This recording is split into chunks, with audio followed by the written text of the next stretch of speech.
Hermanas, hermanos, muy buenas noches. ¿Se me escucha? Sí, se escucha. Sí, se escucha. Muchas gracias. Askia Rumaki, Pantafinitaki, Camisa Siptasa.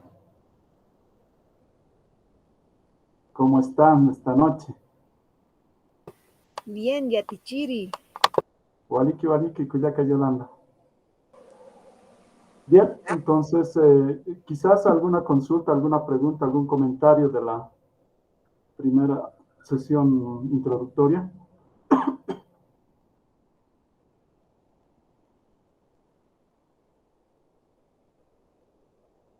Si no, entonces vamos a continuar. Voy a compartir pantalla.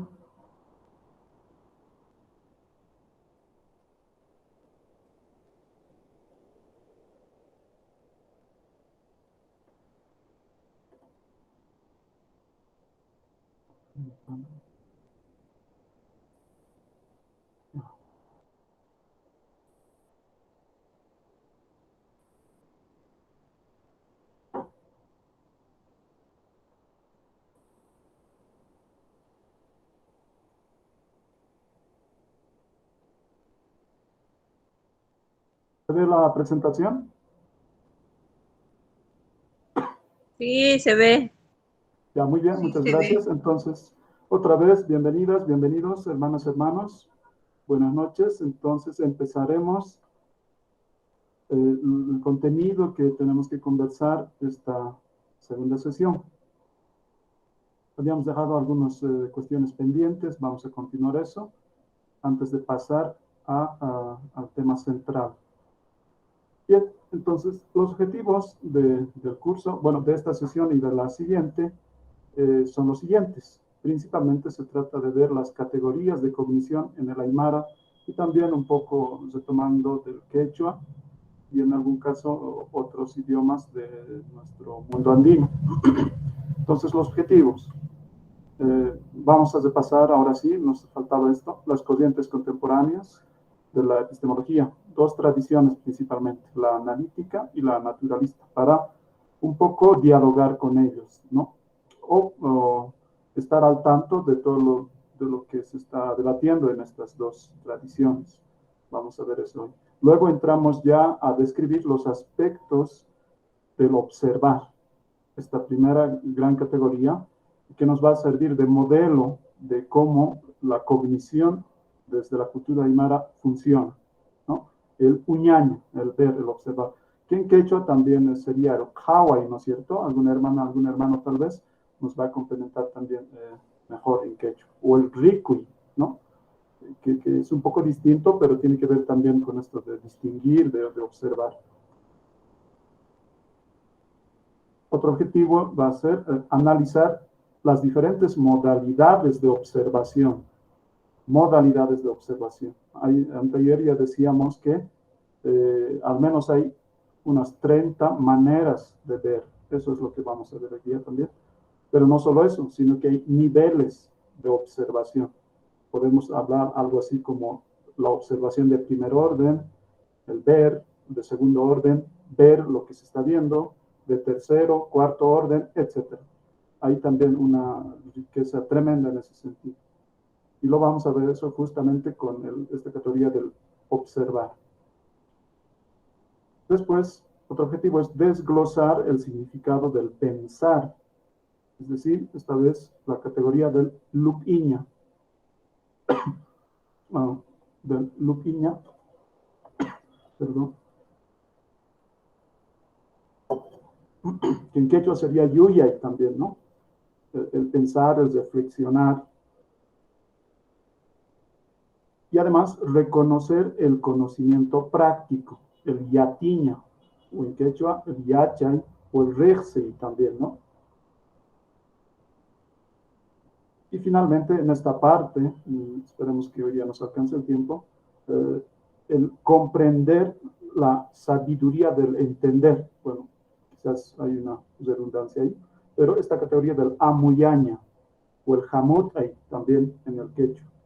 Vamos a cesar con esto de las categorías principales, ¿no? Bien. Nos quedaba un poco conocer algunas cosas básicas de la epistemología actual, tradicional. Vamos a empezar por la crítica al positivismo. Decíamos que hay muchas cosas que ya se han superado, se han hecho muchas críticas al positivismo y ya no se lo toma en cuenta en los debates epistemológicos, ni tampoco en la práctica científica, digamos, ¿no? Aunque en cursos de metodología sigamos escuchando en nuestros países hablar del positivismo. Solamente para recordar lo que se llama la concepción heredada, es decir, toda esa época en la que ha dominado el positivismo, antes y después, se ha llamado como, toda esa concepción como que se ha estandarizado, a eso se ha llamado la concepción heredada, ¿no? Pero esto ya fue criticada por filósofos de la ciencia y también historiadores de la ciencia.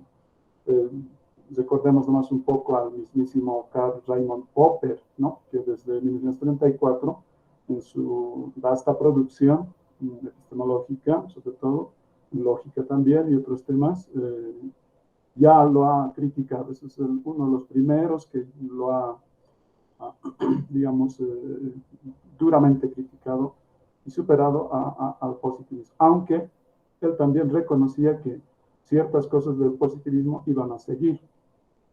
Lo que ha criticado en concreto es la inducción, ¿no? Es decir, no hay alguna manera de partir de observaciones singulares, de la observación de cosas concretas, y de ahí inferir, pasar de alguna manera a teorías generales. Ese pasaje no es posible lógicamente, ¿no? Simplemente, y él en cambio ha propuesto la deducción, ¿no? Igualmente ha desechado la verificación, que era el núcleo del positivismo lógico. Y en su lugar ha sostenido la deducción, es decir, sea como sea, lo que importa es producir una idea y darle una formulación lógica, una formulación teórica, es decir, enunciados universales.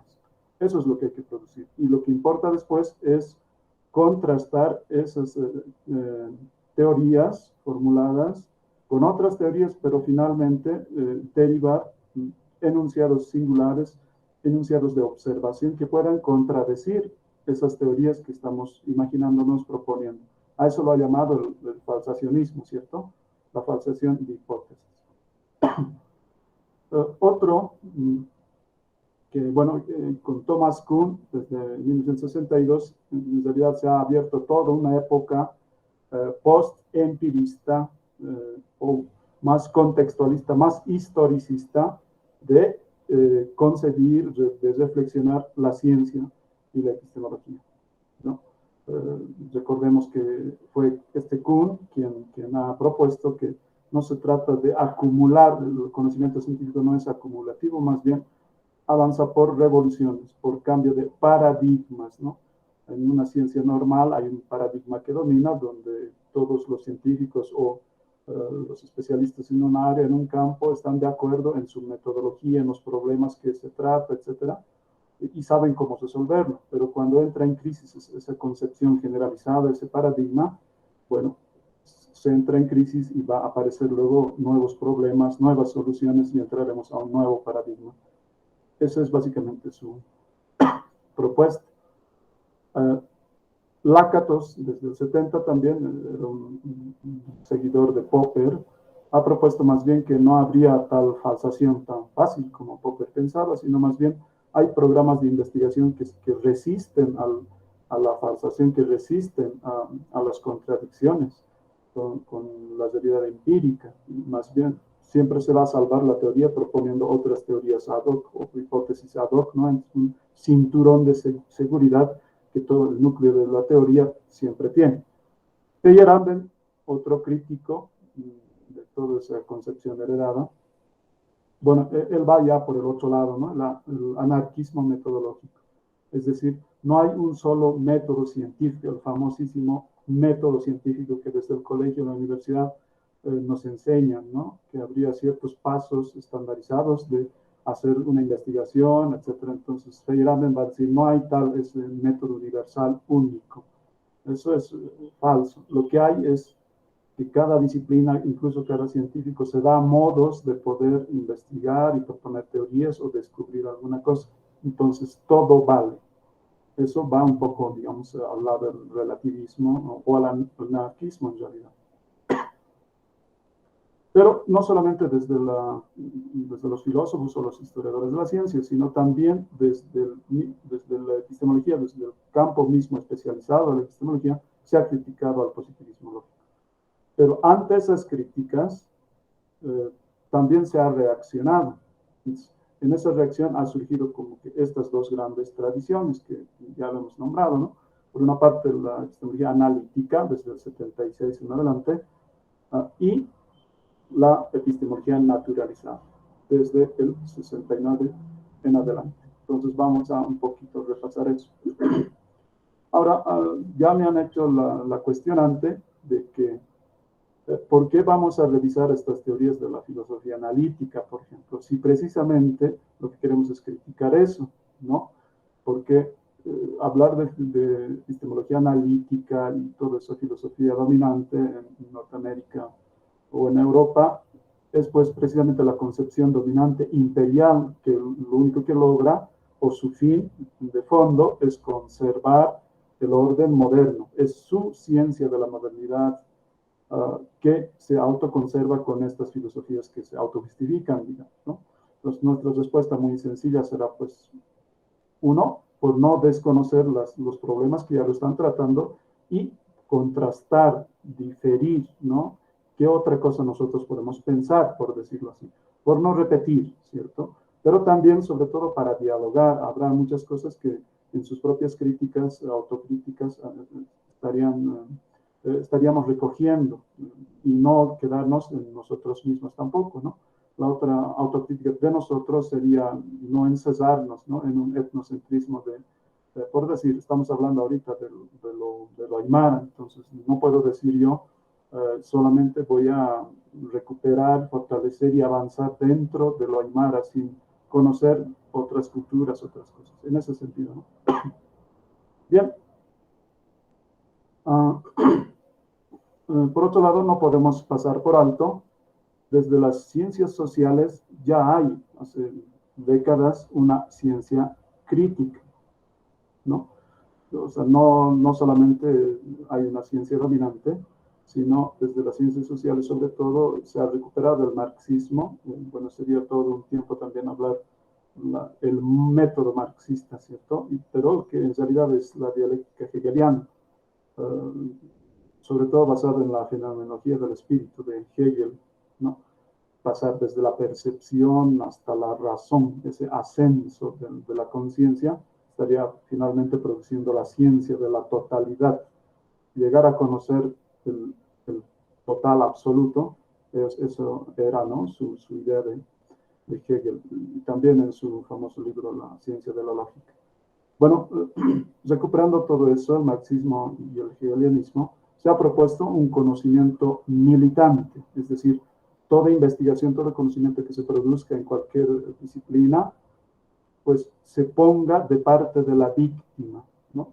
De parte del pobre, de parte del que sufre, de parte de quien padece la dominación. Entonces, una ciencia militante. No solamente descriptivo, una teoría, digamos, supuestamente la ciencia es neutral, etcétera, pero eso es también conservador. Y ahí podemos citar en esta crítica desde las ciencias sociales a Hugo Zimmermann, precisamente. Generalmente, cuando se habla de la ciencia crítica o una crítica epistemológica a la modernidad desde América Latina, uno de los grandes teóricos e investigadores es este chileno, Hugo Zimmermann, ¿no? Entonces, también tenemos que recordar. Y básicamente su idea, si podemos resumirlo, quizás demasiado simplificando, es que su propuesta de esa manera unir lo presente histórico, lo dado, digamos, lo que está ahí, con la construcción del sujeto. Eso era en realidad algo muy interesante de él, ¿no? De lo que se trata es de la construcción del sujeto. Y eso significa de lo posible, que es que cada sujeto, cada pueblo, cada organización, cada sujeto en una palabra, qué es lo que está construyendo en esa realidad dada históricamente, que nos viene ya dado, ¿no? Entonces, la potencia, lo que parece no estar, pero se está construyendo. Entonces, potenciar eso, lo que está por aparecer, de eso se trataría la ciencia crítica, ¿no? Donde la teoría, claro, nos provee conceptos, pero son conceptos que nos permiten ordenar la observación que podemos hacer en una investigación, todo eso, ¿no? Y en la construcción de los objetos. Ahí está el rol de la teoría. Porque los objetos no son como el realismo ingenuo cree. Bueno, ahí estás viendo, digamos, un pobre y solo come esto, o nosotros en el campo hacemos esto. No es eso como el realismo ingenuo piensa. O sea, ahí está, ya hemos visto, ¿no? Sino que la construcción de una problemática y la observación misma de todo es teóricamente construido, ¿no? Eso también viene de toda esa crítica que hace rato hablábamos desde Kuhn y los demás, ¿no? La carga teórica que toda observación tiene. Eso es lo contrario a lo que pensaban los positivistas, ¿cierto? Y Semmelmann decía eso, ¿no? Hay que apostar más bien a lo inédito de la realidad. Es lo nuevo, lo que está fuera de lo normal, ¿no? Entonces, y esos son procesos que siempre van a ser procesos heterogéneos, diferentes, desde cada contexto y de cada sujeto. Pues para no quedarnos solamente en la descripción y explicar, sino potenciarla en una dirección valórica u otra, eso decía, ¿no? Entonces, la función de la ciencia sería política también, podríamos decir de otra manera eso. Bueno, eso es toda una vertiente de una manera de criticar desde la epistemología y desde la ciencia social a la ciencia dominante. Pero ahora nosotros estamos optando por la otra ruta. También se puede hacer la crítica desde las sabidurías propias. En este caso, la aymara, la quechua, la guaraní, la chiquitana, etcétera, en Bolivia. Pero en cada país tenemos muchísimas culturas que entre nosotros podemos dialogar también, ¿no? Eso quizás nos falte todavía y iniciativas como este curso nos servirán mucho para compartir. Esto es la otra crítica por la que estamos optando en estas conversaciones, en estas charlas. Bien, ahora pasemos al núcleo de la concepción del conocimiento, cómo se entiende el conocimiento. Ya habíamos un poco adelantado de manera general en la anterior sesión, pero ahora lo vamos a ver un poquito más técnicamente desde la filosofía, desde la teoría del conocimiento precisamente, ¿no? Y una de las concepciones dominantes es este análisis tripartito, así se llama, ¿no? Donde, bueno, no es tan reciente tampoco, viene desde el Téteto de Platón, donde y hasta ahora se define al conocimiento como la creencia verdadera justificada. Eso es. ¿Qué es el conocimiento? Es una creencia verdadera justificada. Entonces, cuando se dice que alguien conoce algo, su fórmula es S sabe que P. S es el sujeto cognoscente, sabe que P, la P es la proposición. Ya decíamos que no se trata en esta concepción de conocer cosas, sentimientos, acciones, sino una proposición, ¿no? El saber sobre algo. Y esa proposición versa, es una afirmación sobre un fragmento del estado de la realidad. Después del giro lingüístico ya no sabemos qué es la realidad en sí. No hay manera de que podamos salir de nuestra mente, de nuestro lenguaje y saltar a esa realidad desnuda que nadie lo ha visto, pero de alguna manera pudiéramos saltar nosotros y pudiéramos ver. Eso ya no es posible, entonces. Es muy complicado. En ontología se trata eso harto, ¿no? Entonces, por eso ya se habla simplemente de enunciados, del lenguaje tal como se nos describe el mundo. Aquí hay ya dos o tres aclaraciones que hacer. Si el conocimiento es la creencia verdadera justificada, entonces hay que aclarar, en este caso, de qué tipo de sujeto estamos hablando, qué es la proposición, y si esa proposición expresa, tiene que ser verdadera, entonces vamos a decir qué es la verdad. Entonces, pasemos a aclarar un poco eso, como un paréntesis, ¿no? Cuando estamos hablando del sujeto y de la proposición también, en el caso del sujeto, claro, estamos reduciéndonos ahorita al sujeto humano. El que conoce es el humano. Pero sabemos, bueno, por los avances de la misma ciencia occidental, que no solo el sujeto humano conoce, ¿no? Por ejemplo, en la etología cognitiva, en la misma biología cognitiva, se sabe que los animales, incluso las células mismas, conocen. Los animales tienen autoconciencia, eso hasta hace muy poco no se lo creían, ¿no? Solamente el humano tendríamos autoconciencia, pero no. Incluso hay muchas hipótesis de que las plantas perciben el entorno, se comunican entre ellas, perciben, por ejemplo, el peligro. Se cuenta mucho, bueno, ya no es cuento, ¿no? De que cuando el leñador o se acerca los tractores para talar, etcétera, hay reacciones de las plantas ante ese peligro, ¿no? Se comunican entre ellas. Incluso se puede decir que sienten la intención del que está llegando a un bosque, por ejemplo. Y eso aquí es bien interesante para ir así agregando algunas cosas andinas. Ustedes, ahorita vamos a dar paso, les vamos a dar la palabra para comentar también. Hablando de quién conoce y cómo se conoce, hay una categoría que les decían, yo lo he, digamos, escuchado. Es una pena, ¿no? Que tal vez los que ya vivimos más en la ciudad y volvemos poco al campo y dialogamos quizás poco con las abuelas y abuelos, estamos perdiendo, ¿no? Esta categoría de Lumasa, por ejemplo, no sé si lo han escuchado, justamente en esta época, desde agosto, ¿no? En mi sector, en Ingavi, los huarapos, esos cactus que están en el piso, los producen, o sea, nacen, florecen y luego se forman las puscallas y los zancayos. Cuando los zancayos crecen, o sea, son los frutos, ¿no? Después de la flor, crecen, digamos, en agosto y los zancayos son grandes, es una indicación. A eso llamaban lumasa.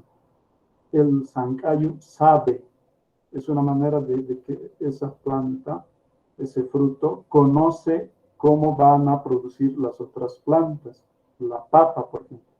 Entonces, por otro lado, se llaman bioindicadores también, ¿no?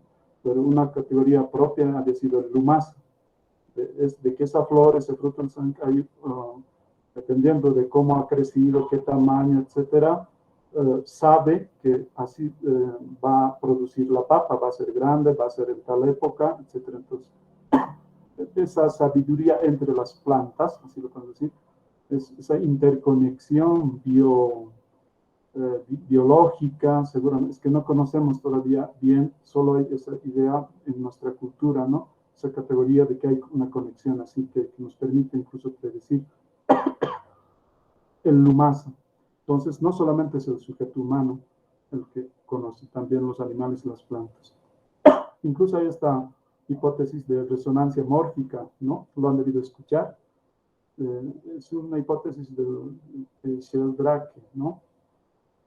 De que cada especie animal, vegetal, pero incluso mineral, posee una memoria colectiva.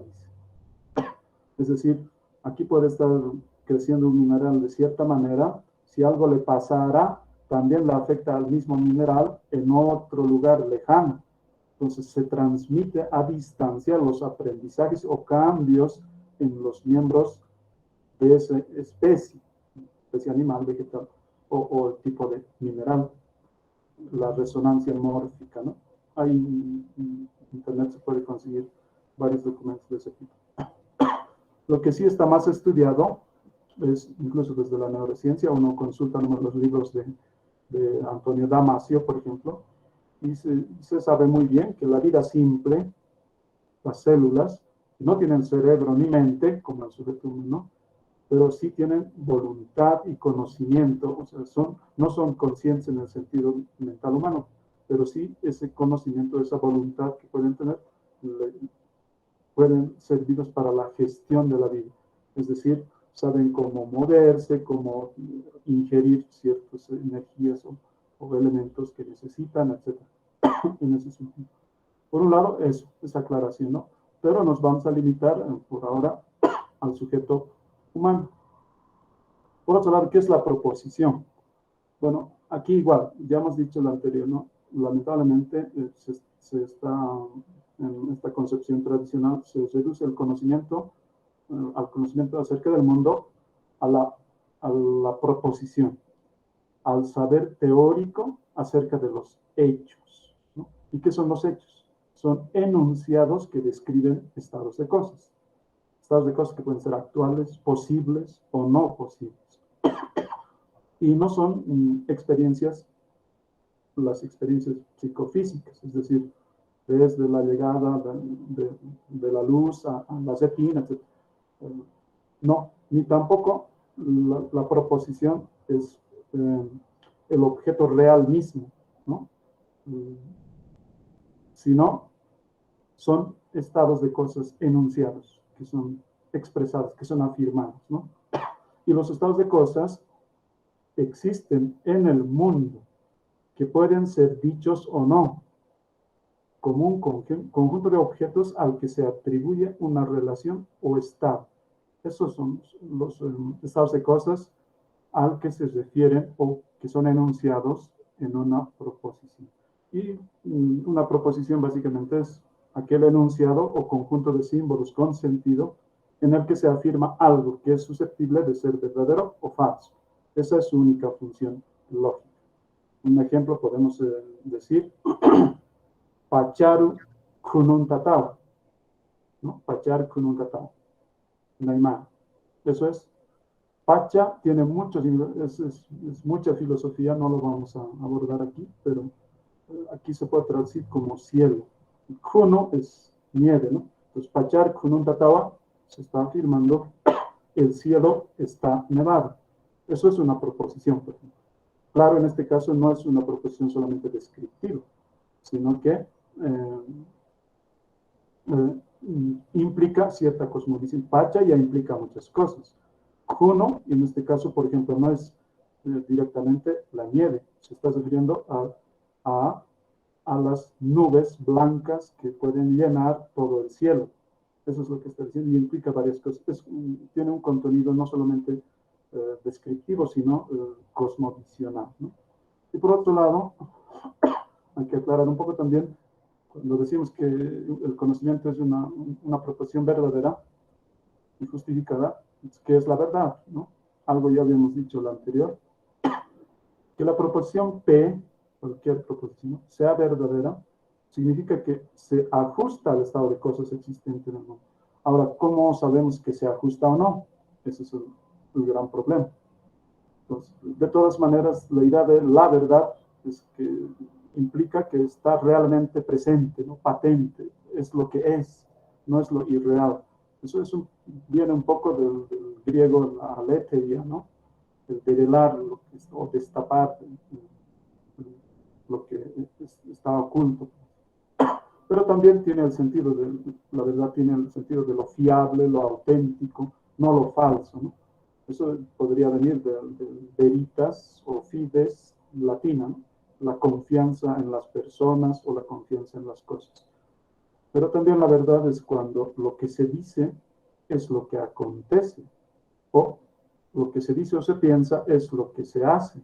Cuando hay esa concordancia o identidad, eso es la verdad, ¿no? No son mentiras, ni simulaciones, ni formas de fingir de una conducta, ¿no? Ahora, ¿cómo se logra eso? ¿Cómo se logra llegar a la verdad? Bueno, combinando, por una parte, la fundamentación discursiva. Esto tiene muchas condiciones, pero para decirlo en una palabra, son condiciones ideales de habla. Tiene que haber ciertas condiciones ideales, ¿no? Para la fundamentación discursiva. Pero también eso va combinado con los desengaños que podemos tener al interactuar en el mundo. Es decir, para llegar a la verdad, es una combinación entre la argumentación hipotética con una pretensión universal, eso es su característica de la verdad. Entonces, si algo es verdad solamente un ratito o solamente es relativo a o en ciertas condiciones, eso ya no sería verdad. La verdad, después lo vamos a ver en lógica, en teoría lógica, es cuando es verdad siempre y en todo momento, ¿no? Por eso es la pretensión universal. Pero esa argumentación hipotética se combina con las certezas prácticas, cuando en la vida diaria suponemos ciertas cosas que son certeras. Pues si no supusiéramos, bueno, ni siquiera pasaríamos un puente, ¿no? Suponemos que el puente es fuerte y podemos caminar, ¿sí? Ese tipo de certezas. Y cuando nos damos cuenta que el puente está hecho y apenas una autopista y se cae, esos desengaños en la práctica también enseñan a cambiar la teoría, la argumentación, y de esa manera hay un aprendizaje hacia la verdad. Bueno, teorías de la verdad hay muchísimas, ¿no? La famosa es la teoría de la correspondencia, es decir, como decía Aristóteles, ¿no? Decir de lo que es, y decir de lo que no es, no es. Eso sería la verdad en el sentido de la correspondencia. O como dice después Tarski, en la teoría semántica de la verdad, pero en la misma corriente, digamos, el famoso ejemplo, ¿no? La nieve es blanca, es verdadera. O sea, decir que la nieve es blanca es verdadera, sí, solamente sí, la nieve es blanca. Hay toda una discusión lógica solamente con este ejemplo. Bueno, hay teorías fenomenológicas de que la verdad sería la coincidencia entre una expectativa de uno con la evidencia que se nos viene ante la conciencia. O las teorías hermenéuticas, de que sería una aperturidad. Bueno, esto viene de Heidegger principalmente. Una apertura libre, pero es una apertura desde el lenguaje, una apertura de lo manifiesto, de lo presente, del ente, ¿no? Pero aparte de la idea de la correspondencia, la otra teoría más dominante también es la teoría de la coherencia, ¿no? La verdad es la concordancia entre las oraciones, entre oraciones o entre creencias, ya no con la realidad ahí externa, etc., ¿no? Sino sencillamente la coherencia de todos los enunciados que conforman una teoría, una concepción. Esto también es interesante, la teoría pragmática, eso podríamos discutirlo en cuando estemos tratando la categoría del yatiño, del saber práctico, porque la pragmática va a decir, por ejemplo, Peirce y otros pragmatistas en Norteamérica, la verdad simplemente sería un cumplido. Decir que algo, lo que estás diciendo es verdad, simplemente es como lanzarle un piropo, un cumplido, ¿no? De que esa creencia funciona, está muy bien. La verdad simplemente es algo que tiene éxito. Creemos algo y si eso nos sirve para algo y nos sirve muy bien, pues simplemente es verdad por eso. Es como un consenso, ¿no? Hablar de consenso también es otra manera de decir la verdad. O sea, la verdad no sería una correspondencia con la realidad, sino simplemente el ponernos de acuerdo lo más amplio posible. Entre más personas participen y nos pongamos de acuerdo, eso simplemente sería la verdad, ¿no? O como diría Nietzsche, una metáfora que ha servido a los dominantes o a los pueblos o a quien sea para entender ciertas cosas, ¿no? Desde ese lado también hay teorías de la verdad así como que deflacionistas. Pero desde la Aymara, la verdad es el checa. En realidad es una palabra uquina, checa, ¿no? En Aymara tiene dos sentidos, algo que es directo, como una regla, pero también la rectitud, como el enderezamiento. Entonces puede ser también algo genuino, algo inminente, algo cierto. Eso es el checa. A ver si nos da el tiempito para ver cómo es que se relaciona con las teorías. Bien, entonces volvamos al esquemita del conocimiento como creencia verdadera justificada. Hay tres condiciones que pone esta definición. Uno, que P, que la proposición sea verdadera, ¿no? Como llamamos. Que S cree que P. Y una tercera condición del conocimiento es que S está justificado para creer que P. Entonces, en la primera condición, de que la proposición en la que se cree es verdadera, eso es una condición estipulativa, es decir, tiene que ser así. Si no es así, no sería conocimiento. Si algo se conoce, ese algo tiene que ser verdadero, no puede ser algo falso. En ese caso, si es falso, pues ya no sería conocimiento, sería una opinión, una mentira, una simulación, lo que fuera, ¿no? Y en la lógica epistémica, lo mismo. Esta es una condición que está bien complicadamente dicha en la lógica epistémica, pero esa es la idea básica, ¿no? La proposición verdadera. Bien, cuando decimos que tiene que haber alguien, un sujeto que cree, bueno, para saber, bueno, alguien tiene que creerlo, tener en la mente y estar convencido sinceramente de que algo es lo que es, ¿no? Un estado de cosas que él cree que es. Eso es. Ahora es complicado traducir esa creencia, como decíamos la anterior vez, ¿no? Pero esto es una creencia, aunque no lo declare, aunque no lo diga, pero una condición es la creencia. Pero lo más discutido actualmente es esta tercera condición. ¿Cómo sabes que lo que estás creyendo es verdadera? ¿Cómo lo demuestras? Que no solo es alguien lo cree y punto, ¿no? O decir que pues es verdad y punto, pero ¿cómo sabemos, no? Entonces hay que fundamentar por qué es verdad. Y cuando está fundamentado, recién es conocimiento, ¿no? ¿Qué le ha enseñado para decir que algo sabe? Por decir, anterior estábamos pensando en el ejemplo del carnaval de la Chaya. Si decimos las familias, X familias, agasajan a sus llamas y a sus papas, estoy reduciendo mucho, ¿no? A sus papas como retribución, como agradecimiento a la provisión que provee la Pachamama. Digamos que eso es un enunciado. Entonces, alguien le puede decir, cuando diga eso, pero ¿cómo sabes que es así? ¿Por qué dices que eso es así? ¿Cómo sabes? ¿No? Pues responder a alguien que te diga cómo lo sabes, eso ahí entra todo lo que se llama la fundamentación o la justificación epistémica, porque tampoco es, digamos, decir por suerte, adivinar, ¿no? Por suerte le había dicho y había sido cierto, ¿no? Eso tampoco es, no sería conocimiento. Entonces ahí entra no solamente un sujeto, sino ya otros sujetos, toda una comunidad de argumentación, ¿no? Ahí entra la justificación.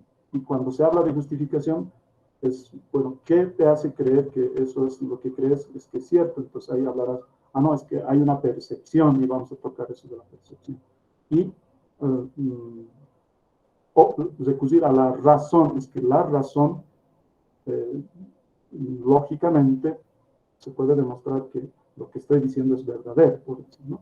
O puedes decir que se le da la memoria, etcétera, otros aspectos más de la justificación. Bien, antes de pasar entonces a estas teorías de la justificación, quizás alguna pregunta, alguna...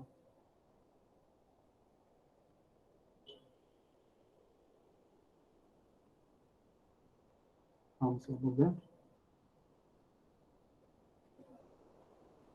Hola, hola, o continuamos nomás.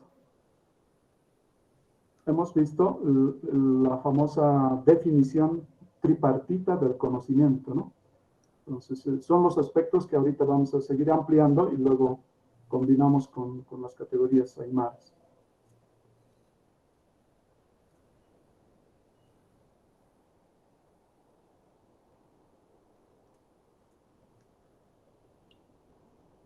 Bueno, entonces continuamos, si no hay...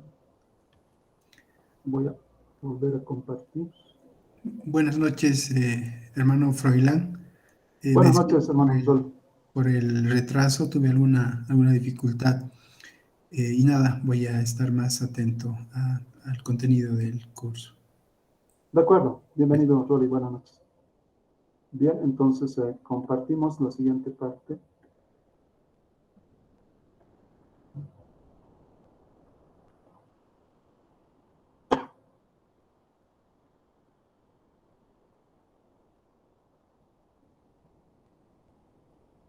Ya, teorías de la justificación. ¿Se ve la presentación, cierto? Sí, se ve la presentación.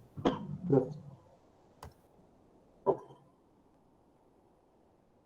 Bien, hay muchas teorías de la justificación, es decir, de qué manera se fundamenta, se comprueba, se demuestra algo que estamos diciendo que sabemos.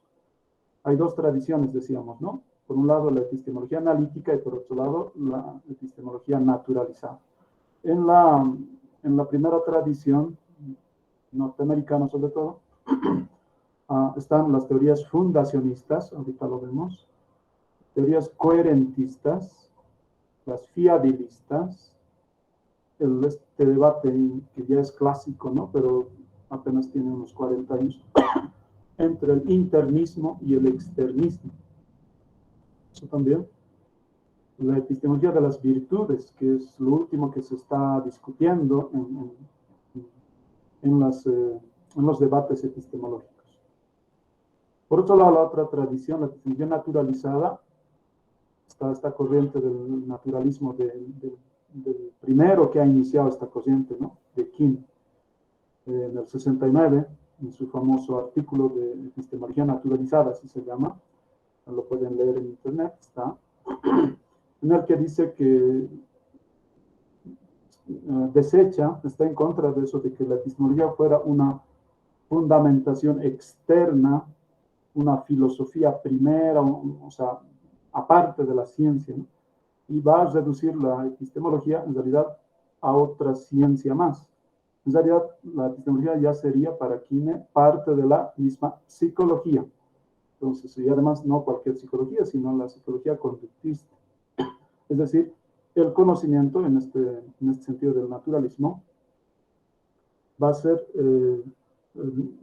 es empirista, pero en crítica con el empirismo. No el empirismo clásico que decía que las impresiones nos dejan, mejor dicho, las experiencias, lo dado, la realidad, nos dejan impresiones, y esas impresiones serían como las pequeñas ideas que tenemos, ideas básicas que tenemos en la mente. A eso se va a oponer. No hay nada de mentalismo, no hay nada, simplemente es como unos estímulos que nos llegan del entorno, que son destellos de luz, por decir, que nos llegan a los ojos y de ahí a todo el circuito neuronal que está dedicado a procesarlo, y de ahí, de ese proceso, digamos, neurofisiológico, al final se va a producir teorías, creencias que nos van a servir para interactuar con el entorno. En ese sentido es la epistemología naturalizada. Entonces ya no hay eso de especulaciones, filosofías que tratan de fundamentar, como hacían los antiguos griegos, etc., ¿no? La otra corriente que le sigue a Kuhn es el neopragmatismo, en este caso a Richard Rorty, el que ha fallecido hace 2 años, creo, si no me equivoco. Richard Rorty, que siguiendo a Kuhn igualmente decía, ¿no? Hay que desechar esas creencias que teníamos de que la epistemología o la filosofía fuera, por decir, maneras de reflexionar fuera de la objetividad, fuera del lenguaje, fuera de nuestra cultura y pudiéramos saltar a lo objetivo, ¿no?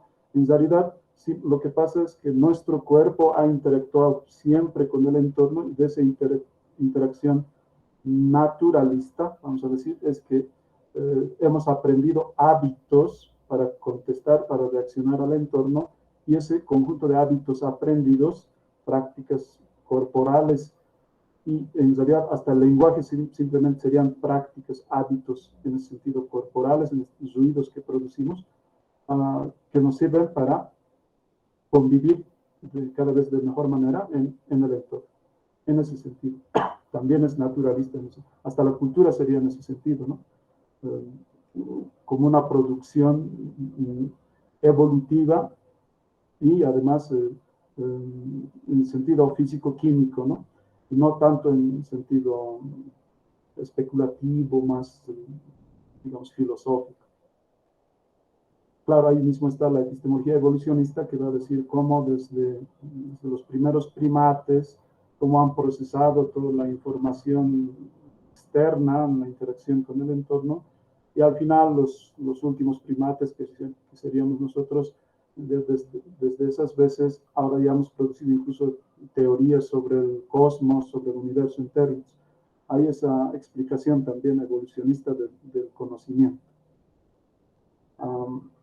Y las teorías del equilibrio reflexivo. Bien, vamos a ver un poquito la primera tradición de la epistemología analítica. Las teorías fundacionistas. Entonces, aquí, ¿cómo se justifica un conocimiento? Ellos, todos los que comparten esta tendencia van a decir que hay creencias básicas. O sea, la primera pregunta sería, ¿creemos algo? No sé, por decir, el ejemplo que poníamos, ¿no? Digamos, pachar kunun tatawa. Con eso estamos queriendo decir que el cielo está cubierto de nubes blancas, y además eso implica que va a ser un tiempo caliente, no va a helar, etcétera, ¿no? Entonces ya decimos pachar kunun tatawa. ¿Y cómo sabes eso? Y los que van a tratar de fundamentar cualquier conocimiento desde la posición fundacionista van a decir, es que hay creencias básicas cuya justificación proviene de su relación con cosas que no son creencias. Entonces, esas creencias básicas que ya no necesitan justificación, si vamos a decirlo,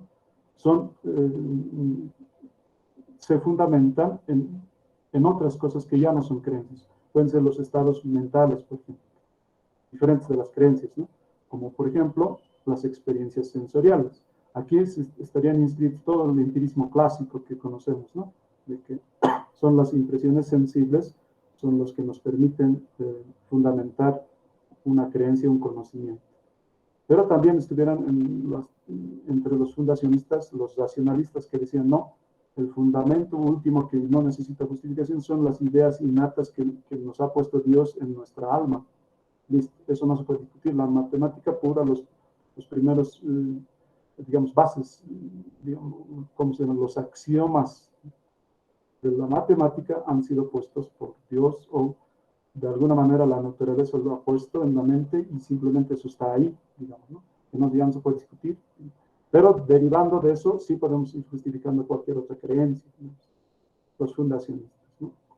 O pueden ser los hechos mismos del mundo. O sea, cualquier hecho ya en el mundo, digamos, natural, esos serían los que estuvieran justificando. La única discusión aquí sería de qué manera llegamos entonces a esas experiencias sensoriales, a esos hechos del mundo, o a esas ideas innatas que supuestamente tenemos. ¿Cómo llegamos a eso? Simplemente la discusión ya estuviera ahí, porque la manera de fundamentar después cualquier otra creencia va a decir, es que viene de ahí. Si crees en esa cosa, en esa creencia básica, bueno, pues puedes fundamentar cualquier otra cosa que se puede derivar de eso, ¿no? Entonces, aquí no se trata de tener razones a favor de esas creencias. Ya no necesitan, ¿no? En esas creencias básicas. Bueno, la otra teoría es las teorías coherentistas de Bonjour, por ejemplo. Bueno, básicamente ellos van a decir que las creencias solo pueden justificarse a través de sus relaciones de inferencia con otras creencias. Y además, depende de la coherencia con el sistema total de creencias.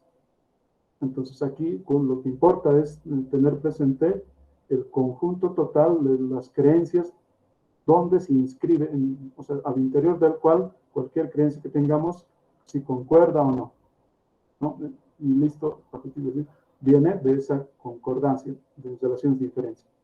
Entonces justificar va a consistir en tener razones para una creencia, y las razones siempre son remitir a otras creencias y a otras creencias, ¿no? La creencia particular va a depender de su pertenencia al conjunto total. Aunque otros en esta corriente han dicho el único requisito aparte de esta coherencia puede ser un requisito observacional. Entonces se debe admitir algunas creencias perceptuales. Eso en el sentido de los fundacionistas que decíamos, ¿no? Las teorías fiabilistas, después del 79, que lo ha empezado Goldman, pero se sigue discutiendo esto, ¿no? Ahí, ¿qué significa justificar algo? Una creencia está justificada cuando es el resultado causal. Esto es su conceptito. Es un resultado causal de un proceso de producción de creencias fiable. Un proceso de producción de creencias fiable.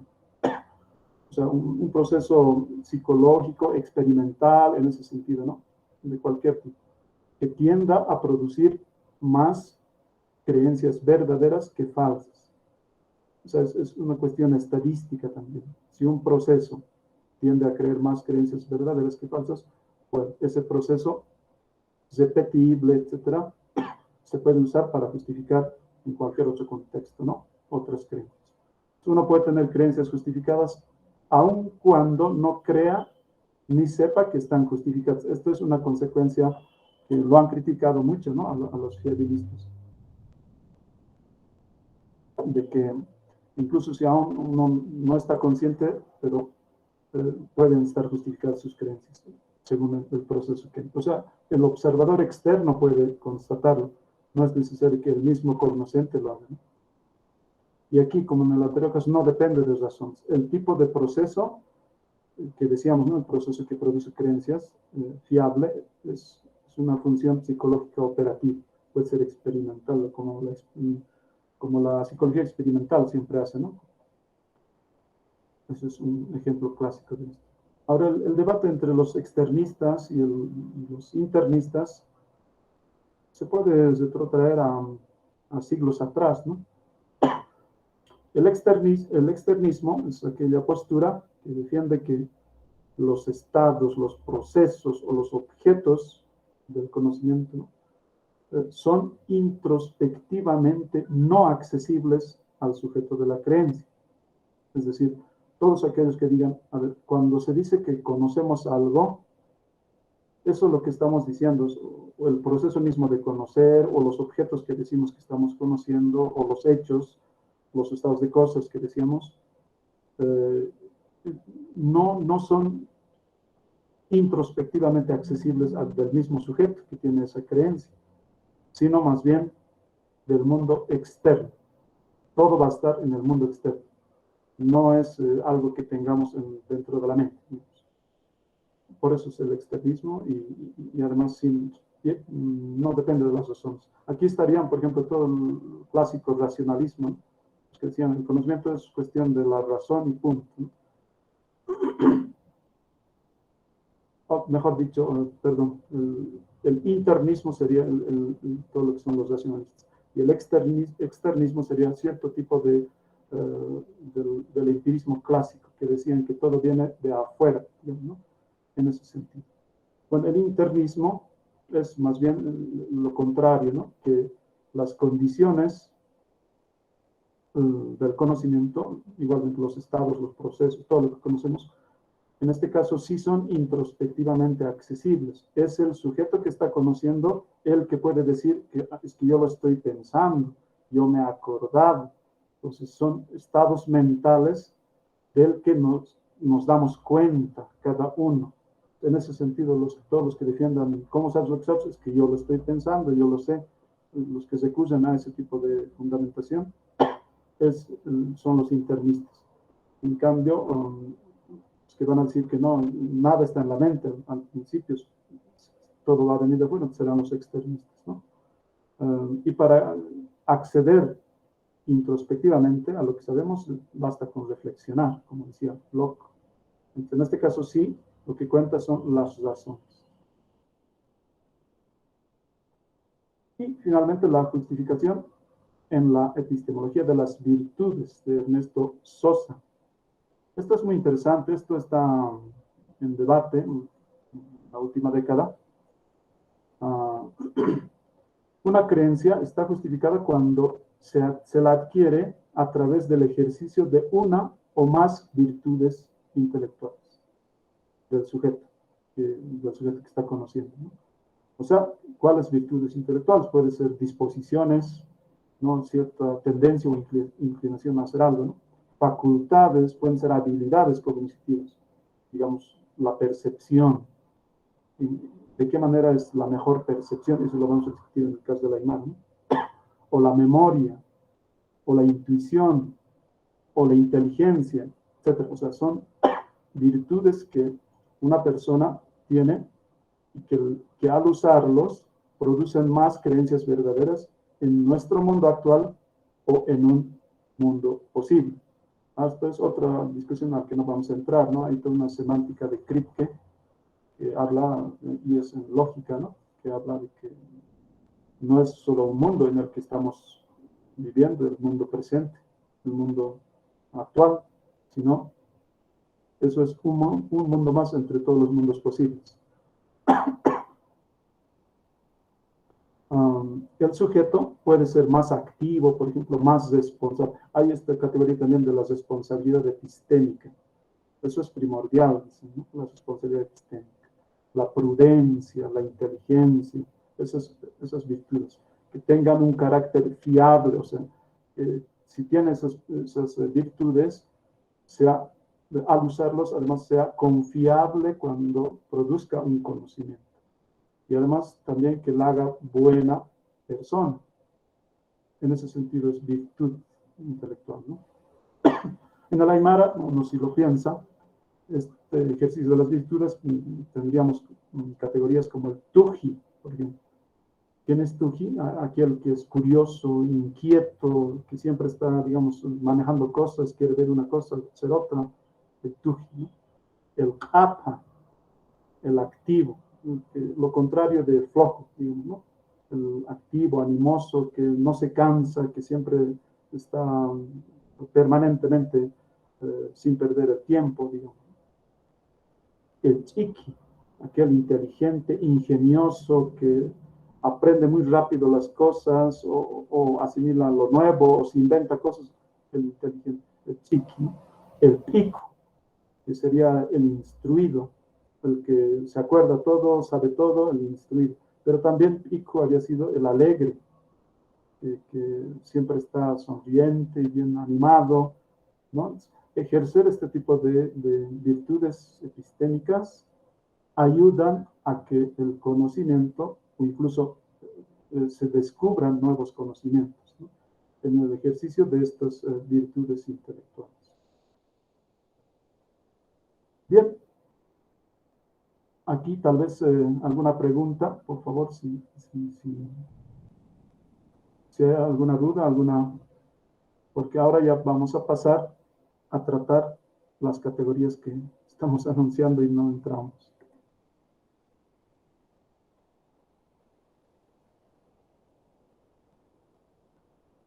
Hermanas, hermanos.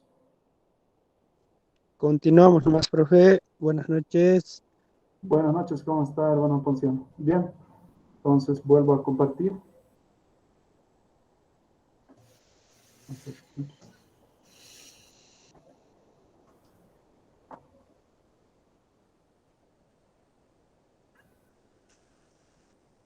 Ya, epísteme o amuyaña. Este problemita ya lo habíamos visto, ¿no? Lo habíamos conversado un poco en la primera sesión. Decíamos, ¿no? Nuestro tipo de sabiduría que tenemos o han tenido por milenios nuestros pueblos se puede llamar fácilmente ciencia también, o epísteme también, sabiendo que ciencia o epísteme tiene ciertas características para Occidente. Y en nuestro caso, seguramente que es diferente, ¿no? Ya lo habíamos discutido ese problema, pero ahora vamos a aumentar este pequeño argumento. Bueno, esto, de lo que se trata, nuestro objetivo de estas sesiones es de liberarse del pensamiento del amo, no seguir pensando como pensaban o siguen pensando los dominantes, sino pensar de otra manera, a nuestra manera, liberarnos de la razón colonial. Ahora, el pequeño argumento que les decía, mira, si partimos de que la cultura, es decir, sistema de significación o acervo de interpretación que tiene cada grupo humano, si eso es la cultura que lo que define el conocer, todo lo que decimos que conocemos, es decir, que lo conocido no es más que lo que una determinada comunidad en una época tiene como lo que se sabe justificadamente, sin podernos salir hacia una razón natural, ahistórica, transcultural, objetiva, no humana, por decirlo. Entonces, muy diferente a las leyes que explican lo que ocurre en la realidad objetiva y que siempre es para dominarla, que son categorías de la ciencia occidental, que no tienen que ver casi nada con la cultura, en este caso en el contexto aymara, quechua u otra. Entonces, muy diferente a esas categorías que han nacido en la cosmovisión occidental, seguramente que en nuestros pueblos vamos a encontrar, sin duda, otros fundamentos de la sabiduría, de esa comprensión o conocimiento de la naturaleza o del ser humano o del cosmos o de todos los seres, otros fundamentos, distintos a la diástasis que decíamos la primera sesión, distintos a la razón, la abstracción, la universalidad, incluso a la verdad, distintos a la medición y el control instrumental. Otros fundamentos, por ejemplo, más apegados a la observación activa, a la reflexión libre, a la acción sabia y la orientación juiciosa, que son precisamente estas 4 categorías que vamos a trabajar, que están fuera de lo que suele llamarse la totalización de la modernidad. Es decir, la modernidad ha establecido todos sus criterios de lo que tiene que llamarse ciencia o epísteme, y lo ha absorbido, ¿no? Hay una totalización, pero fuera de eso están estas otras prácticas epistémicas, si podemos seguir utilizando esa palabra, yo prefiero llamarle por sus nombres. Hay otras prácticas de la muyaña, del yatiña, del saber, de la sabiduría, que han sido ocultadas, dominadas, despreciadas. En nuestras academias, en las universidades, no se los trabaja, sino seguimos con el método científico, etc., ¿no? Bien.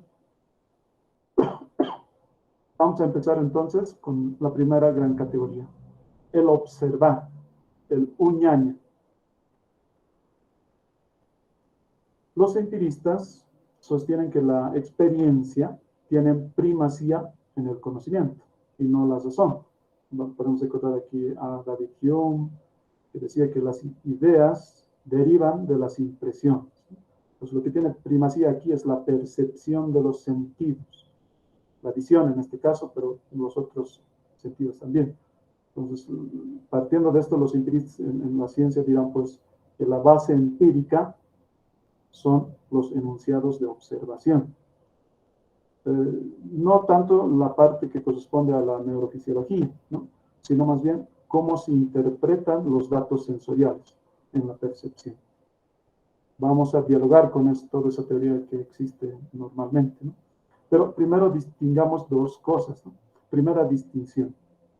En la exterocepción, es decir, todos los sentidos que nos ligan al mundo exterior, porque también hay sentidos internos dentro del cuerpo, ¿no? Incluso dentro de la mente, si podemos seguir hablando de la mente.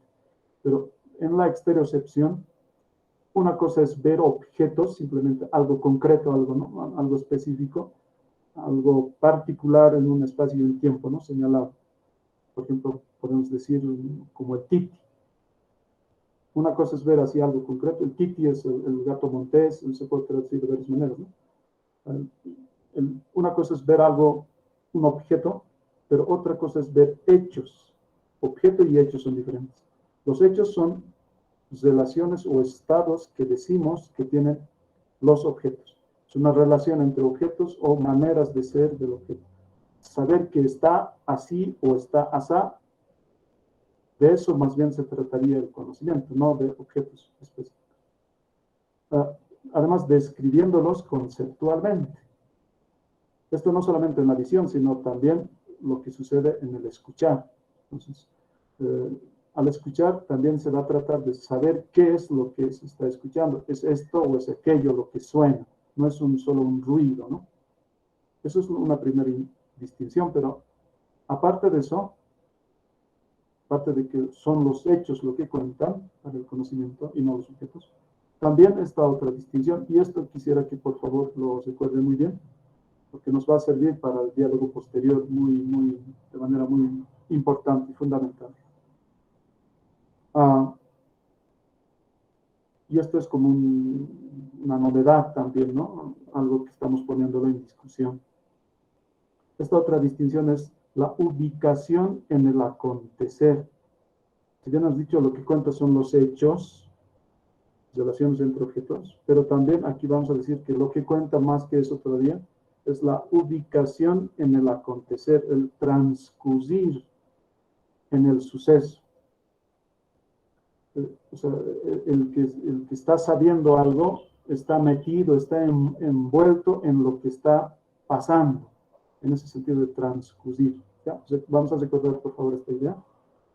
Y además ese transcurrir, estar ubicado, es en movimiento, es en cuerpo, es en mente, es entero, además. Bien.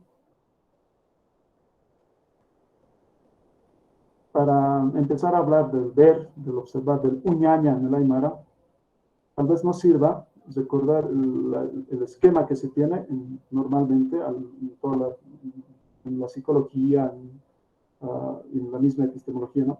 ¿Cuál es la estructura de la percepción? La formulita es S percibe O. Aquí hay que diferenciar también varias cosas. Primero, ¿quién ve? El sujeto que percibe, ¿no? El sujeto que percibe. De eso hay que diferenciar el qué se ve, ¿cierto? El objeto de la percepción. Es decir, aquella porción de la realidad donde ubicamos, identificamos algo. Ese es el objeto de la percepción. Pero aparte de eso, hay que seguir distinguiendo el cómo que se ve ese objeto. Es decir, el cómo que se ve el contenido perceptivo. O sea, la manera como se nos presenta ese objeto. Pero además de eso, y esto va con lo que acabamos de decir más antes, el transcurrir, ¿no? El cómo se ve o el carácter fenoménico, de qué manera se está viendo, ¿no? Lo que cuenta como tener, sentir o lo que sea, la percepción. Lo que cuenta como. Entonces, a eso le vamos a llamar la modulación del acto perceptivo. Entonces, hay maneras de ver, ¿no? Hay maneras de percibir. Y en esas maneras de percibir, a eso le vamos a llamar también el diálogo cognitivo. Y esto es muy interesante, ¿no? En esta modulación del acto perceptivo, este diálogo cognitivo se da entre el sujeto, que ya hemos dicho, es el sujeto que percibe, el sujeto que piensa, que aprende, que entiende, y otras acciones más, ¿no? Pero el diálogo de este se da con los otros sujetos, ya no objetos. Un diálogo cognitivo con los otros sujetos de la ecología. O sea, esos otros sujetos que se muestran, se hacen pensar, nos enseñan, nos orientan, etc. Pues ya es una interacción cognitiva. Eso que quisiera enfatizar en esto de la sabiduría de la percepción, del ver.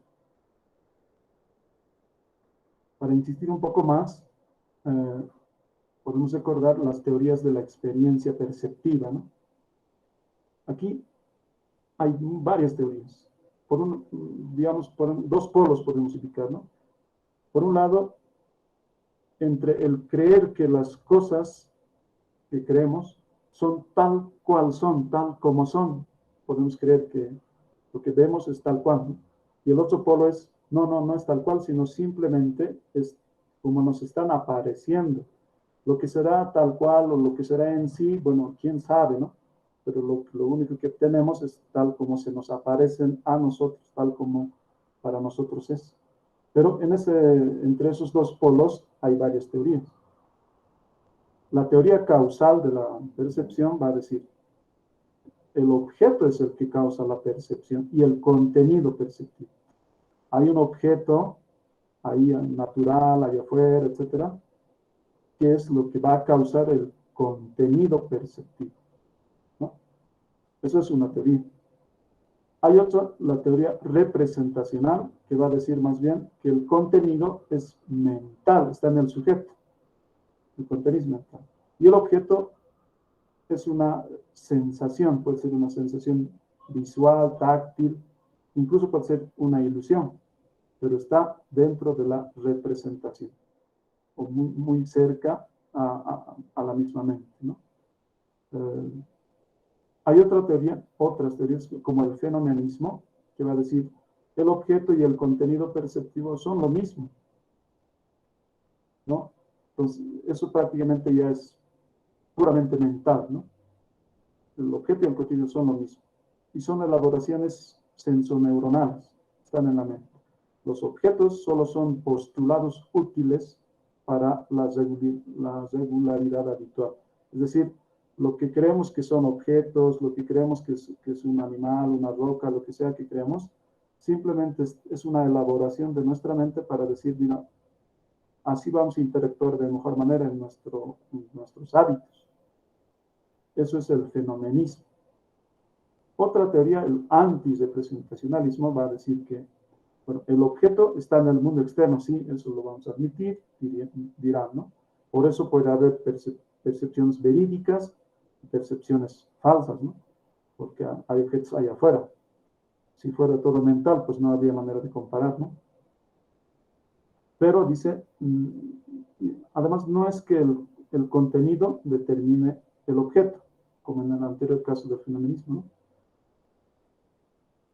Lo que pasa es que el contenido es útil para enfrentar el entorno, ¿no? Es cuestión de interacción práctica. Eso va a decir, no hay una representación de la mente, sino son hábitos prácticos con el entorno. Y el realismo ingenuo va a decir que más bien lo que captamos del objeto es lo mismo, lo captamos tal cual.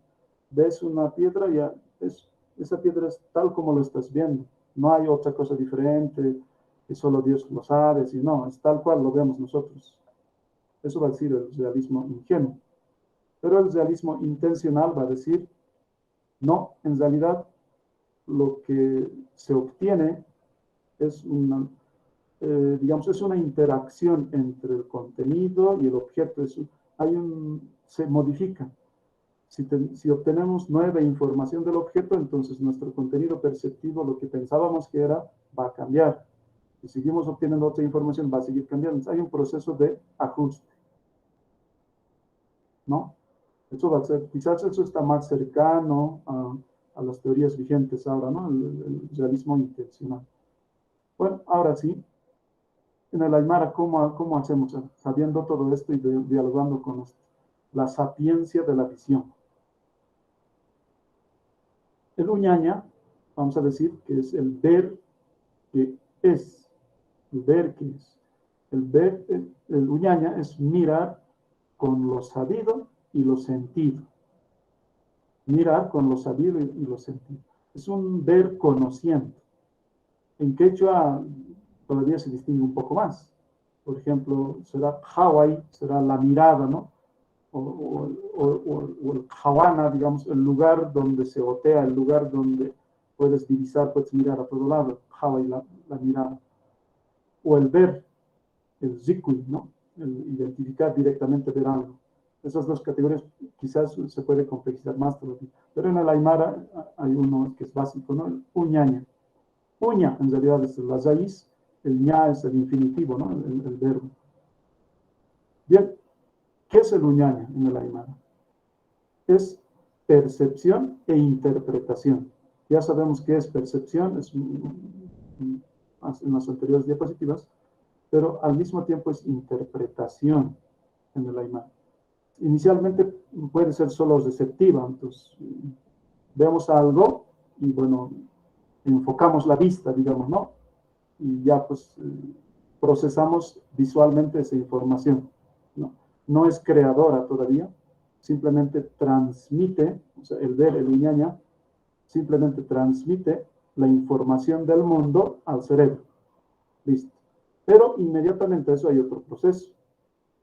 Aparte de la impresión sensible, que puede ser muy parecido al empirismo, en el Aymara se implica la decodificación, una lectura, un examen de lo visible. Por eso ya es interpretación en el sentido de la hermenéutica, ¿no? Se asigna, o más bien hay como una conversación con otros códigos, ¿no? Hay descubrimiento, hay atribución, hay varios procesos en esto de interpretación. El famoso ejemplo es del uñaña mismo, es cuca uñiri, se dice, ¿no?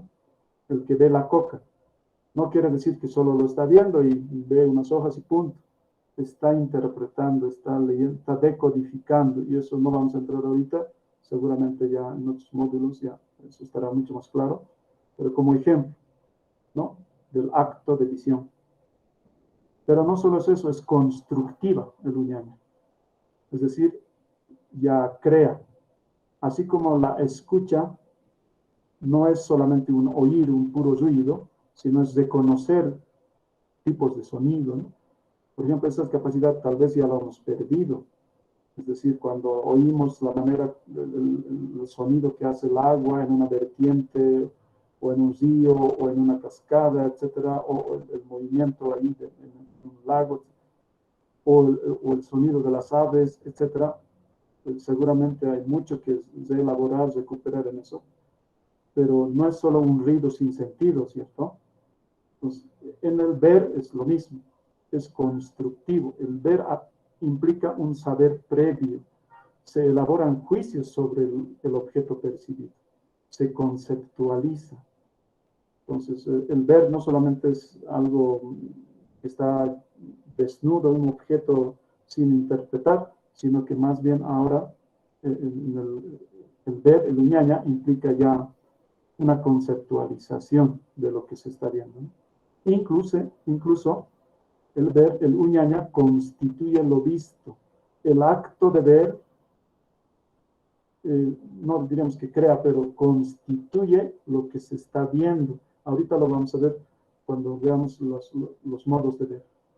Entonces, como en el marxismo, ¿no? La totalidad concreta. O sea, no es lo que a simple vista ves todo caótico, sino que se reconstruye y al final del proceso de reconstrucción conceptual tienes una totalidad más rica, más entendida, y en ese sentido más concreta. Pero también el uñaña no es solo intelectiva. Aquí es, creo, muy conocido esto, desde muchos otros filósofos de Latinoamérica, en nuestros países siempre se dice el sentipensar, ¿no? Creo que ya estamos muy habituados a eso y está muy bien, hay que seguir desarrollando, pero en este caso concreto del ver, justamente es lo que pasa eso también. No es solo intelectiva, sino es afectiva, entraña aprecio, cuidado, apego a lo que se está viendo. Entonces, obviamente aquí la gran crítica antigua, ¿no? No estamos ante la realidad, ¿no? Fuera o distante, más bien es una apertura a la facticidad, una intervención, una interacción con lo que se está viendo. Hay un apego, hay un desapego, hay un encuentro, etc. Por ejemplo, uñanaca, uña sigue siendo el ver, pero la mirada, uñanaca es la cara, el rostro, ¿no? Que sería el uya, por ejemplo, en quechua, algo diferente. Entonces, hay una como que presentación de nuestra persona ante lo que se está viendo. Por eso la cara, la mirada tiene ese sentido, ¿no? Ahora sí, veamos la parte más, quizás más rica, con mucha potencialidad para recuperar para potenciar nuestra sabiduría. Solamente hablando de la categoría del ver. Aquí quisiéramos aportar en dos aspectos, ¿no? Bueno, en realidad no es un aporte, sino es una recuperación, una sistematización de lo que ya está en nuestras culturas, en las prácticas de nuestras culturas y en el idioma mismo. Por una parte, vamos a decir que hay muchas formas de ver, más de 30, ahorita lo vemos. En segundo lugar, cada acto de ver, cada acto de observación puede ser de primer orden, de segundo orden, de cuarto orden, de quinto orden, etc. Hay niveles, entonces, modalidades de la observación y niveles de la observación. No solo se observa lo que se ve, etc. Bien, y esto tiene base lingüística, por ejemplo. Al igual que en el quechua, el aymara sabemos, es un idioma aglutinante. Las palabras y sus significados se forman uniendo monemas, ¿no? Partes de las palabras que se van uniendo. Entonces, hay una variadísima cantidad de sufijos. 200 sufijos hay en el aymara. 205, otros dicen un poco menos. 200. Que se yuxtaponen, se superponen a la derecha del núcleo nominal o verbal, es decir, a la derecha de la raíz del verbo, ¿no? De cualquier verbo. Esta capacidad de adicionar a la raíz nominal y verbal o de combinarse entre los mismos sufijos, que se llama el proceso morfológico, hace que la productividad del lenguaje sea muy alta. O sea, de una misma raíz, los conceptos, las palabras y los conceptos que implica se multiplican terriblemente, muchísimo. Y lo vamos a ver con este ejemplo del ver. Lo que pasa en una palabra, en un verbo, por ejemplo, es que la raíz porta el significado léxico, ¿no? Sí, la raíz porta la parte del significado conceptual. Pero con la sufijación, con la adición de sufijos, se obtienen nuevas unidades, nuevos temas que ya tienen otro significado modificado. Por ejemplo, Sara, eso es de ir, ¿no? La raíz Sara. Pero de ahí se pueden adicionar otros sufijos. Sar, ta, ya, rapi, ña. Pues y podemos seguir con otros muchos más sufijos, ¿no? Entonces ahí el significado va a ir cambiando de acuerdo a esa combinación de sufijos. Sarta y arapiña será hacer levantárselo, más o menos, ¿no? Ahora, ¿qué tipo de sufijos estamos diciendo aquí? Hay como unos 5 o 6 grupos de sufijos, ¿no? Pero hay 2 grupos de sufijos que redefinen el significado base. Los derivativos verbales y los flexivos de aspecto. Estos 2 grupos. Los derivativos y los flexivos de aspecto. Que dan otros rasgos o tipos de acción a las raíces verbales. En este caso, ¿de qué raíces vamos a hablar? Del uña, del ver uñaño, ¿no? Del lupi, del lupiña, del yati, del amuya. De estos verbos vamos a ir hablando. Las modalidades del ver, entonces, a ver, veamos. De los 50 sufijos derivativos y aspectuales, 32 se combinan con la raíz uña. Vamos a enumerarlos. Por ejemplo, los primeros 4 sufijos, ¿no? Los sufijos de dirección. El sufijo ta, el ascensor ta, ¿no? El morfema es ta. Entonces, taña es levantar la mirada, es hacia arriba, ¿no? Levantar la mirada. O hacia abajo, el sufijo de sensor, el ka, uña, caña. Pa. Literalmente podemos traducir mirar hacia abajo, agachar la mirada, algo así.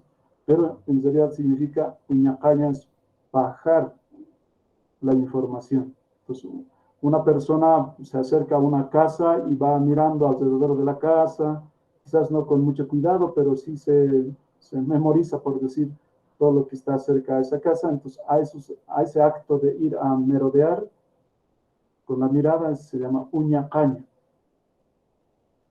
Con el sufijo inductivo, ¿no? Hacia adentro. Uñantaña. Entonces, hay una mirada hacia adentro, hacia dentro de la casa o dentro de una cueva, pero también podemos decir dentro de una estructura teórica, por decir. Entonces, mirar adentrándose, ese sentido tiene, ¿no? O el sufijo eductivo, hacia afuera, unsuña. Una traducción muy reducida puede decir mirar hacia afuera, ver hacia afuera, pero implica varias cosas. Por ejemplo, una plantita que está recién saliendo de la tierra, eso es un sueño. Se abre a la información que está ahí afuera, en ese sentido, ¿no? Entonces, o recibe la energía de lo que está por fuera de la tierra, por decir. Ese sentido también tiene en el caso de ver. Y estamos solamente hablando de esos 4 sufijos direccionales. Hay otros. En este caso ya será en el sentido de, digamos, interacción conjunta. El sufijo fijativo chuki, ¿no? Un chuquiño, mirar fijamente. Esto, por ejemplo, seguramente lo han visto en la astronomía andina o arqueoastronomía. Aquí da muy bien. Esto de la categoría del un chuquiña es precisamente como hacer una mirada fija en una estrella, por ejemplo. Esta categoría solamente la mirada nos va a hacer apuntar en algo puntual, sin poder irse a otros lados, ¿no? Eso sería casi como una metodología de la observación. O puede ser algo casi al contrario, ya no puntual, sino algo propagador hacia todo lado. El sufijo ta, uña, tataña, es no solamente fijarse en un lado, sino como una mirada expansiva hacia alrededor, de un lugar hacia el todo, uña, tataña. O puede ser algo continuo. A ver, aquí ya entramos, ¿qué pasa cuando el objeto observado, el objeto percibido, ya es un conjunto, ya no solamente un hecho aislado, sino un conjunto? Para eso también hay categorías en alemán. Uña, raña, el sufijo ra es el serial, uno tras otro, uno por uno. Uña, araña. Eso tienes que abarcar toda la serie del objeto perceptivo que sea, hasta acabarlo, ¿no? Uno tras otro. O puede ser el conjunto observado quizás es algo, digamos, cerrado, algo que no se expande, sino y lo que hay que hacer ahí es el perifactivo, ¿no? Alrededor. Uña, quipaña. El quipa, bueno, y por si acaso se aplica a muchos otros verbos, todos estos sufijos, ¿no? Muyo quipaña, puedes decir sara quipaña, jajo quipaña, con muchos otros verbos. Pero en este caso estamos aplicando con el verbo del observar, ¿no? Uña quipaña, ver por todos los bordes, alrededor de, o trasvasando, etcétera, tiene todos esos sentidos. Pero sigue habiendo otros. El translocativo, esto sí que es también muy interesante. Esto ya no solamente se trata de un objeto, un conjunto, sino el objeto percibido puede estar en un lugar y en otro lugar, simultáneamente o temporalmente, digamos, en cronología. Entonces, uña, niña, el sufijo translocativo ni, implica ir y venir, o venir e ir. Entonces, es de ida y vuelta, diríamos, ¿no? Uña, niña, ir a observar, pero para volver. Eso quiere decir, ¿no? Ir a uña, niña, tiene ese sentido. O uña, guayaña, es algo parecido. Mirar al pasar. Pues estás pasando, pero no te quedas ahí, sino al pasar lo has observado, pero sigues continuando para irte a otro lugar. Ya no dice que en ese otro lugar vas a seguir observando, sino pero ya te has ido a otro lugar, en uña guayaña, pero aún hay más. Hay sufijos de interacción también. Entonces, el atravesador, por ejemplo, el kata, sufijo kata, uñcataña, mirar al frente. No solamente al frente del río, etcétera, al barranco, por decir, sino también mirar a la frente de una persona. Por ejemplo, cuando se nombra, se asigna una autoridad, un encargado, por más que sea circunstancial para alguna función concreta, pero Umaru Sobhan se dice, ¿no? Solo es una traducción reducida, a vos te vamos a mirar, así nomás quiere decir, pero si lo desglosamos con otros ejemplos, etcétera, implica pues varias cosas, ¿no?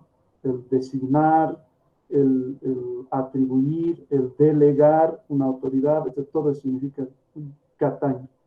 Un jataño, mirar sobre, es una superposición, ¿no? Mirar de encima. Por ejemplo, mirar un papel, ¿no? Examinar un documento, un jataño. O el un tapiño, el recíproco. Es decir, alguien viene con la mirada también y uno está con la mirada también, entonces hay no un choque, sino una cognición visual recíproca. Pues mirarse uno al otro, por decir. El un tapiño, el uña, ciña, eso es ya uno mismo, es reflexivo, ¿no? Verse uno mismo. Por si acaso estos sufijos no se aplican a todos los verbos tampoco, eso lo vamos a ir viendo con las otras categorías. El partitivo. Esto también quisiera subrayarlo, porque este sufijo ja, el partitivo ja, constituye lo visto. Lo podemos traducir como el unijaña, con este sufijo ja, ¿no? Lo podemos traducir como encontrar lo visto. Pero en realidad implica muchísimas cosas. A mí me gusta comparar esta categoría del unijaña, con la observación en mecánica cuántica. Sabemos, ¿no?, que desde hace un siglo la observación en mecánica cuántica es bien interesante, ¿no? Los objetos cuánticos, o sea, las partículas más elementales, no se pueden medir así como medimos en objetos macroscópicos, en física newtoniana, sino que en el mundo cuántico algo, o sea, no se llega a medir. Algo aparece en el acto de medir. Eso es física cuántica, ¿no? Entonces, la velocidad, el momento, el lugar que se puede intentar medir de una partícula, al medir el momento, ya se deja de medir lo otro. O incluso, como en el famoso, tan comentado experimento mental de Schrödinger, el famoso gato de Schrödinger, el experimento dice, bueno, es un experimento mental simplemente, ¿no? Para tratar de entender la observación cuántica. Dentro de un cajón, el gato, ¿no?, antes de mirar, no sabemos si está vivo o está muerto, o está en ambas situaciones, vivo y muerto. Solo lo vamos a poder saber al momento de abrir la caja y verlo. Entonces, pero al verlo, puede estar en una o en otra situación, pero el acto de ver es el que lo constituye. Ese sentido tiene este sufijo ja. Entonces, unijaña, como en otros verbos, por ejemplo, pachijaña, pachi es partir, pero jaña es el acto de partición, el acto de estar partido. Eso es, o si no, digamos, jaucaña, es el chicote o el sonar, pero jaucaña es la situación producida por el chicote o por el acto de sonar. Entonces, lo constituye el efecto del verbo, algo así lo vamos a llamar.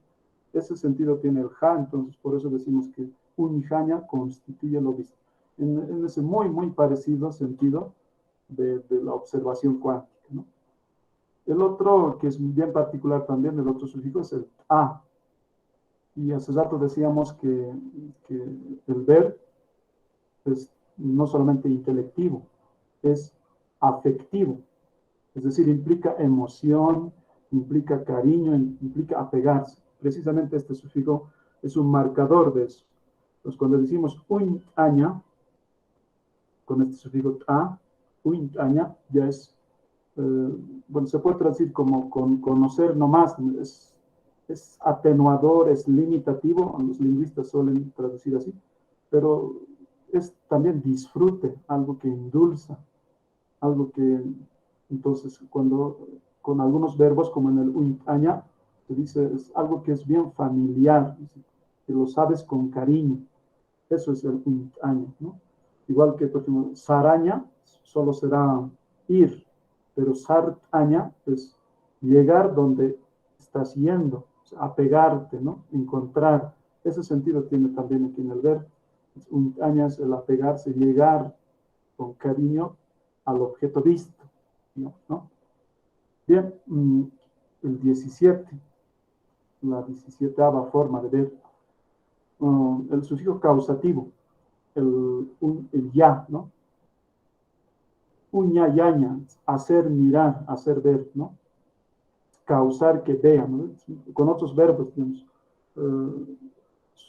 suti es nombre, pero suti yaña, con este ya, es hacer poner el nombre, ¿no? O hacerle nombrar. Entonces, en el mirar es lo mismo, ¿no? Hacer mirar. El asistivo, ya sí.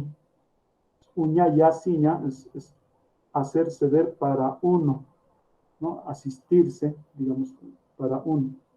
Hacerse beneficiar para uno.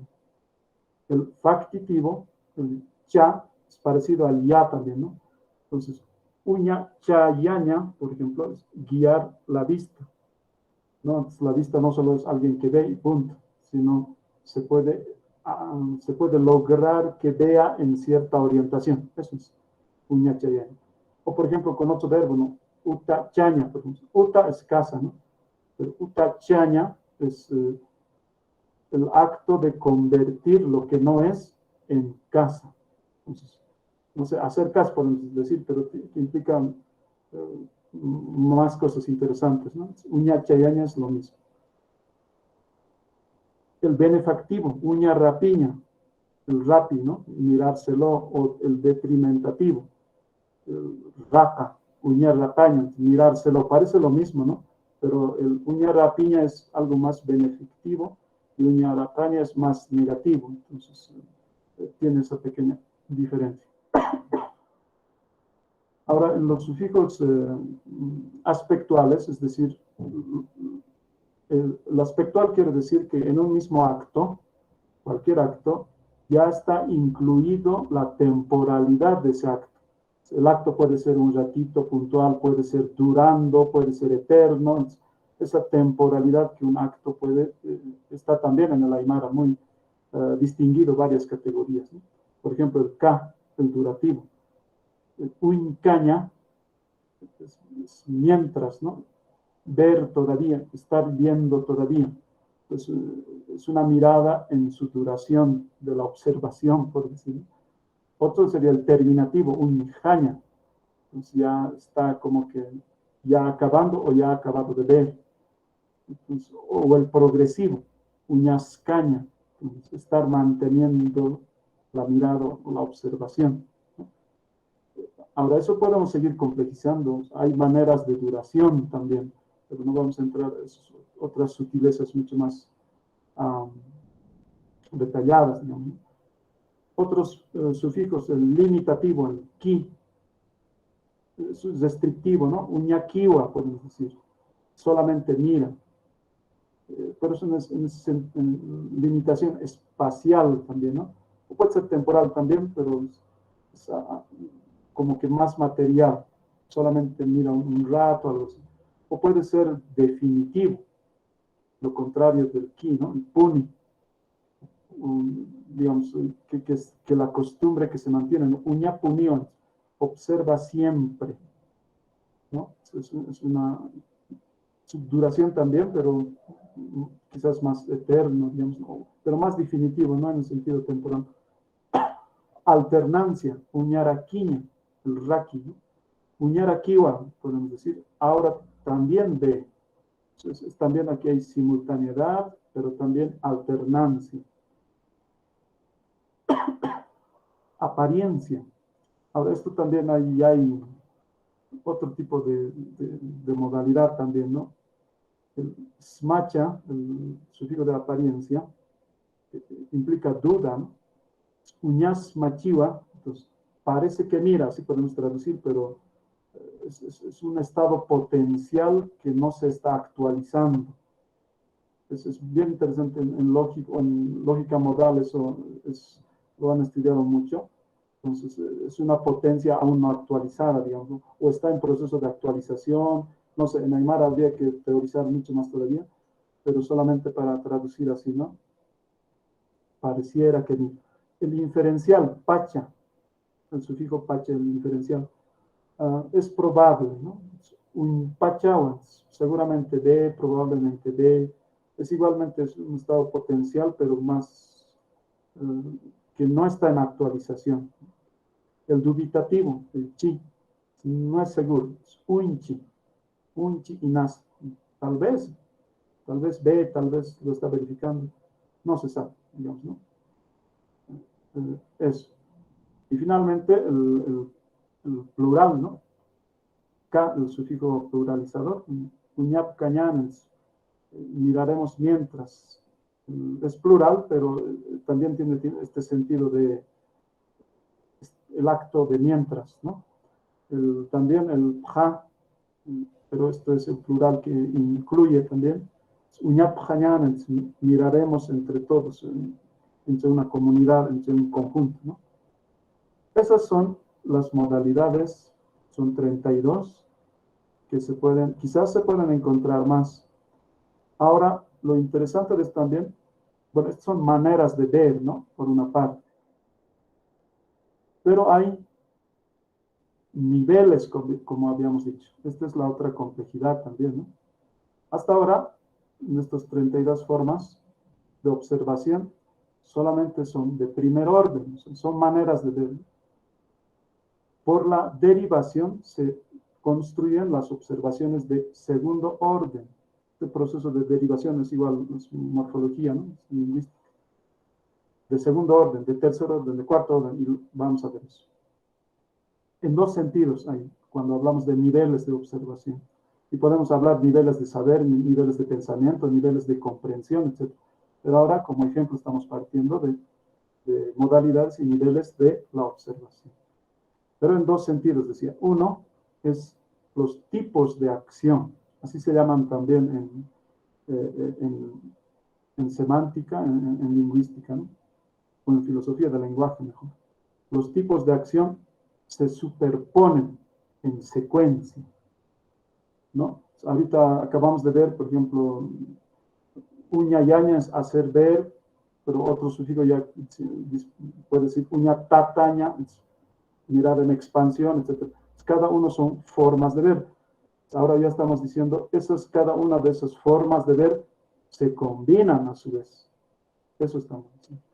Entonces, hay una mirada, sí, pero esa mirada puede tener una forma, puede tener otra manera, y esas dos otras maneras se pueden combinar.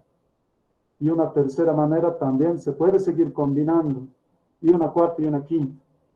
Maneras de ver que se combinan, ¿no? Por ejemplo, en primer orden, podemos tener esto, ¿no? Utaru uñantaña. Sabemos que el sufijo anta es dentro, ¿no? Entonces, ver dentro de la casa. Primer orden. Ya en segundo orden, ya podríamos aumentar, combinar otra manera de ver. Entonces, podríamos decir utaru uñanta yaña. Entonces, este ya es de segundo orden, porque viene después de anta, que ya hemos visto. Hacer que vea dentro de la casa. De tercer orden, ya sería utaru uñanta ya niña. Es una tercera modalidad que estamos adicionando. Esto ya es ir a o venir, ¿no? Ir a o venir, hacer que vea dentro de la casa. Y así, cuarto orden, tercer orden, se complejiza bastante. Pero es una potencialidad que seguramente desde la informática se podría trabajar esto harto, ¿no? La otra manera de ver los niveles de observación u órdenes de observación es que la propia observación puede observarse. En alguna de las modalidades, uno puede observarse en alguna de las modalidades que ya conocemos, una de las 32, como observante, también en algunas de las otras modalidades de las 32, del observador en alguna de esas otras 32 modalidades. Entonces, puede observarse como observante del observador, etc., ¿no? Por ejemplo, uñantir, uñantasau, uñjasiña.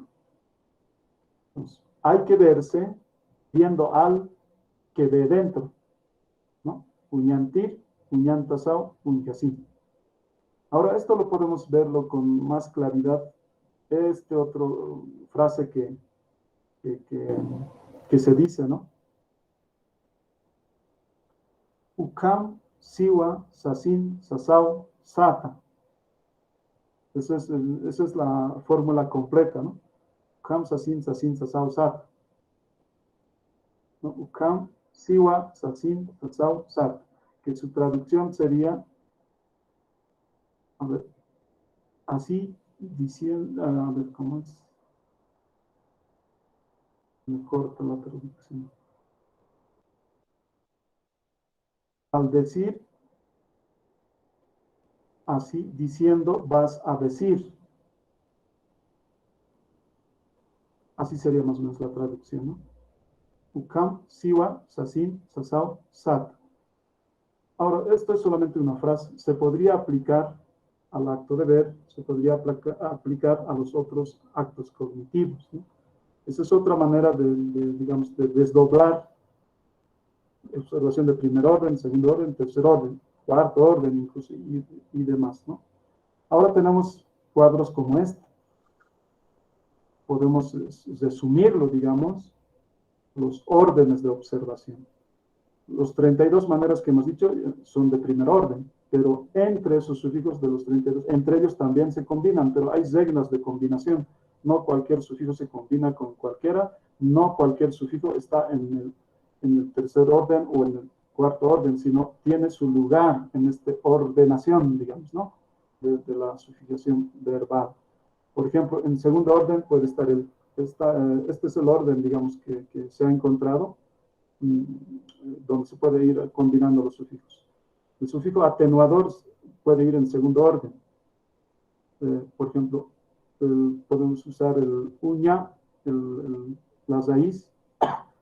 Uñanta, es el mirar adentro, ¿no? Pero el primer orden sería anta, uñanta. El segundo orden es por eso estamos poniendo en segundo orden el a. Uñan, aña, ya sería, ¿no? Uñan, aña. En tercer orden podemos incluir el ya, el causativo. Uñan, ayaña, etc. Al final podemos tener como, digamos, palabras tan largas, pero en realidad son combinaciones de modalidades combinados en niveles de observación, en este caso, ¿no? Podemos decir, uñan ayasini mayas kapjas machakipunirakiwa. Ahí son ya 12 órdenes, por ejemplo. O sea, en el 12º lugar está el último sufijo, ¿no? Hay este tipo de cosas que se pueden multiplicar terriblemente, y eso es solamente sin repetir sufijos. Se puede repetir incluso, y con eso va a salir muchísimo más complicado para mí. Pero esto ya será a nivel de combinatoria, a nivel de informática, ¿no? Que se puede trabajar. Esto solo traigo a colación de manera de ejemplo. Bueno, para ir terminando, vamos a empezar a presentar la siguiente categoría. Y ahí quedamos y les doy la palabra para ya despedirnos.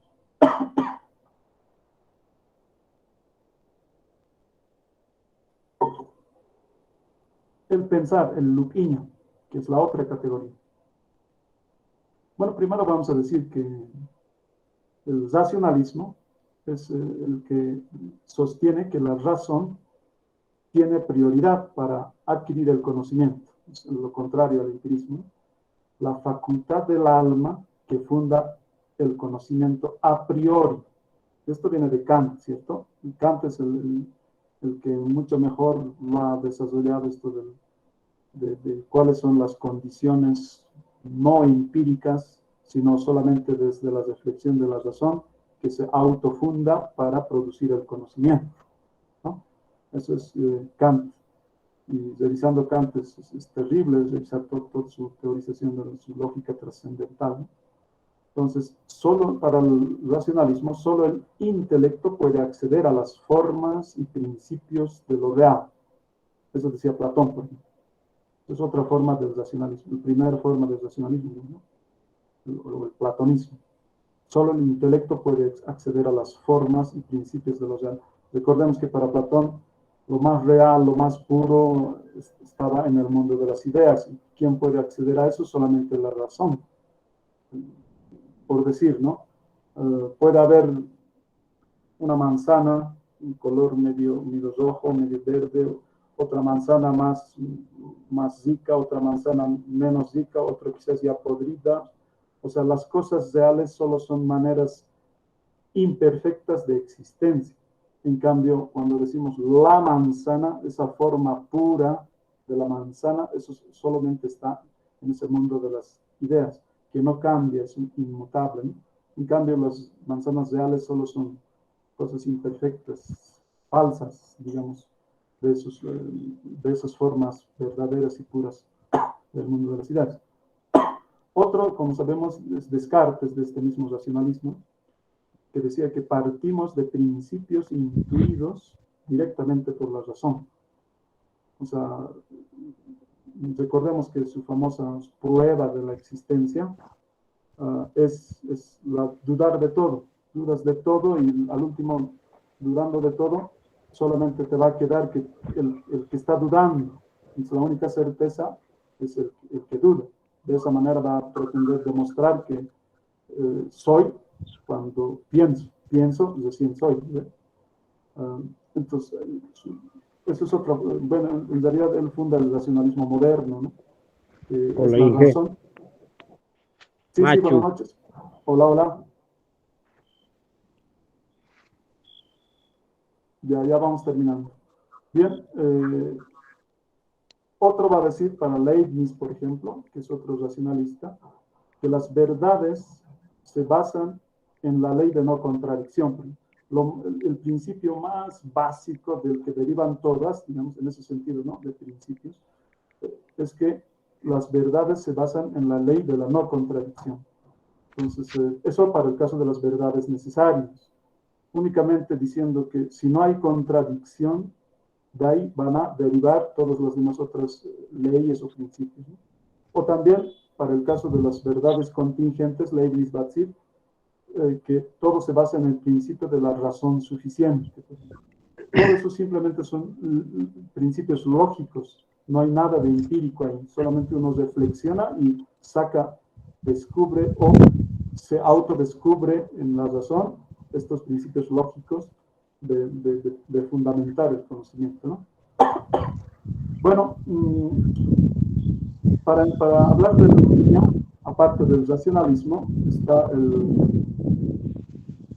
a ver, creo que estamos con el pensamiento. El pensamiento se lo ha interpretado de varias maneras en la historia de la psicología, en la historia de la filosofía, en la historia del pensamiento en general, ¿no? ¿Qué es el pensamiento? Se lo ha entendido como inteligencia, se lo ha entendido como razonamiento, eso vamos a entrar desde ahora en los siguientes. Se lo ha entendido también como procesamiento de la información, incluso como diálogo de interpretaciones. Bien, yo voy a detenerme aquí. Creo que hay alguna interferencia y les doy la palabra, por favor, para que podamos conversar algunos otros temas. Solamente hemos podido ver como 4 cosas, ¿no? 4 temas esta noche. Uno es la definición del conocimiento como creencia verdadera justificada, ¿no? Y hemos tratado de ver sus diferentes aspectos. Luego hemos hecho un repaso de las teorías de la fundamentación epistémica, ¿no? La justificación, cómo sabes lo que sabes. Entonces te puedes fundar en una cosa o en otra cosa, en la coherencia o en un fundamento externo o interno, etcétera. Hemos hecho esas cosas. Luego hemos entrado ya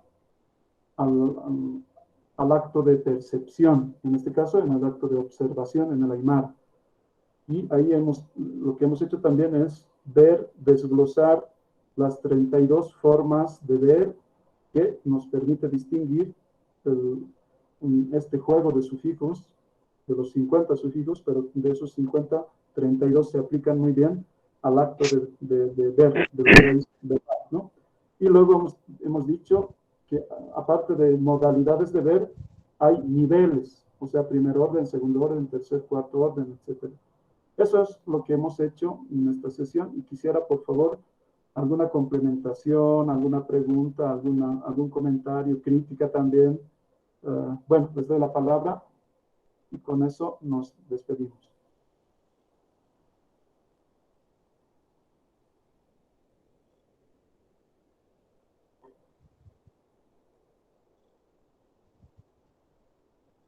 Hermanas, hermanos, ¿están ahí?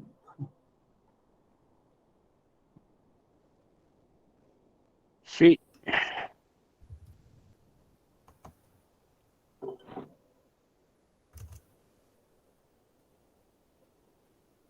¿Algún comentario? ¿Alguna complementación?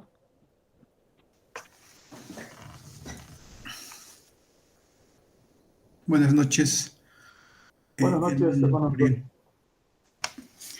La verdad, ya desde la anterior clase, por lo menos a mí, por la formación que yo tengo, ya me parece un tanto, digamos, difícil, ¿no? de entender, pero hay algunas partes que sí me conecto y que sí me abren, digamos, algunos espacios, ¿no? Por ejemplo, este último que comentabas sobre estas formas de ver las cosas, ¿no? De observar, porque no es solo como nos han inculcado en las escuelas, ¿no? Es decir, no sé, digamos, esta es una regla y esto, digamos, sirve para hacer rectas, ¿no? Y que se utiliza en la escuela, no sé.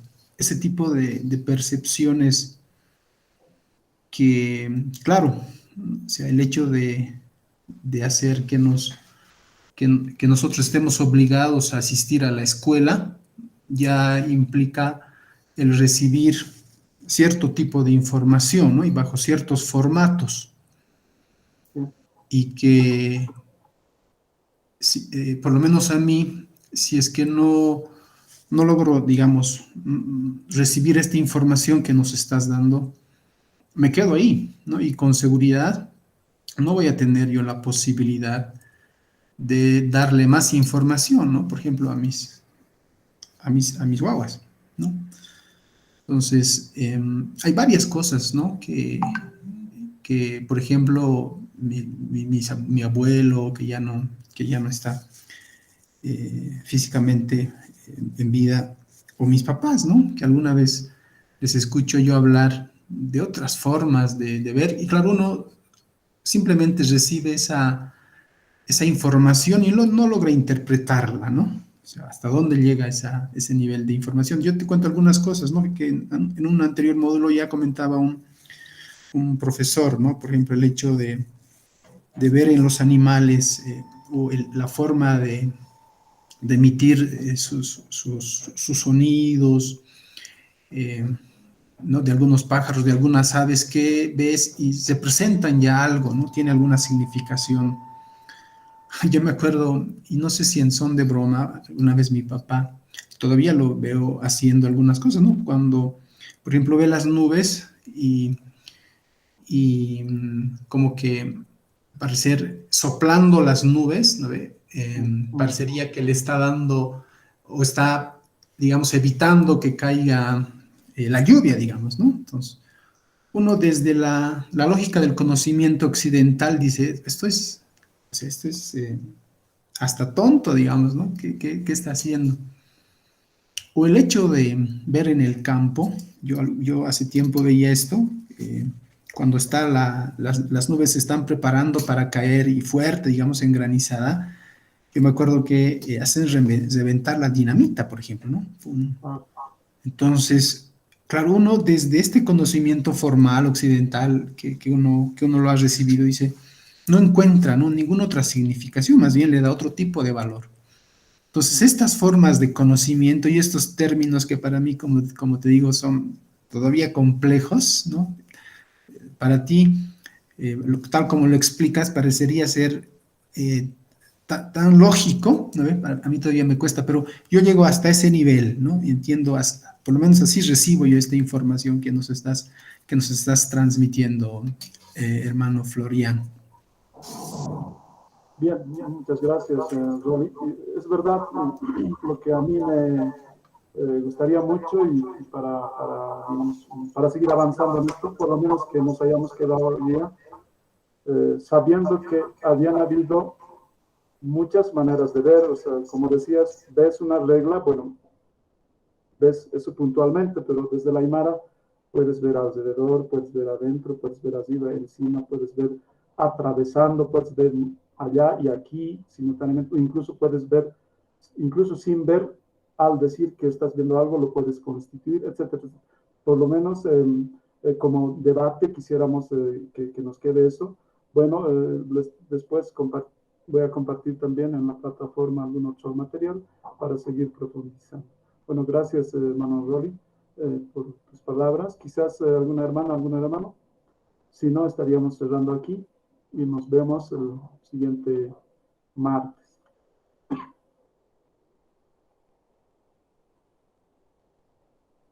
Bien, entonces, al parecer estamos ya muy tardecito. Y bueno, esperamos que reflexionemos, pensemos y tratemos de recuperar todas las formas de conocer, en este caso de ver, que todavía nos recordemos y escuchemos de nuestros mayores, ¿no?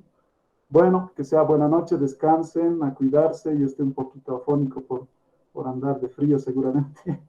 Hay que cuidarse. Bueno, Hayaya, que sea buena noche, hasta la próxima. Buenas noches. Ya, profe. Ya, buenas noches. noches. Buenas noches, buenas. Gracias, profe.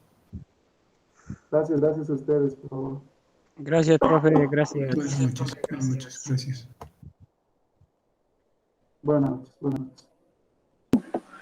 Buenas noches.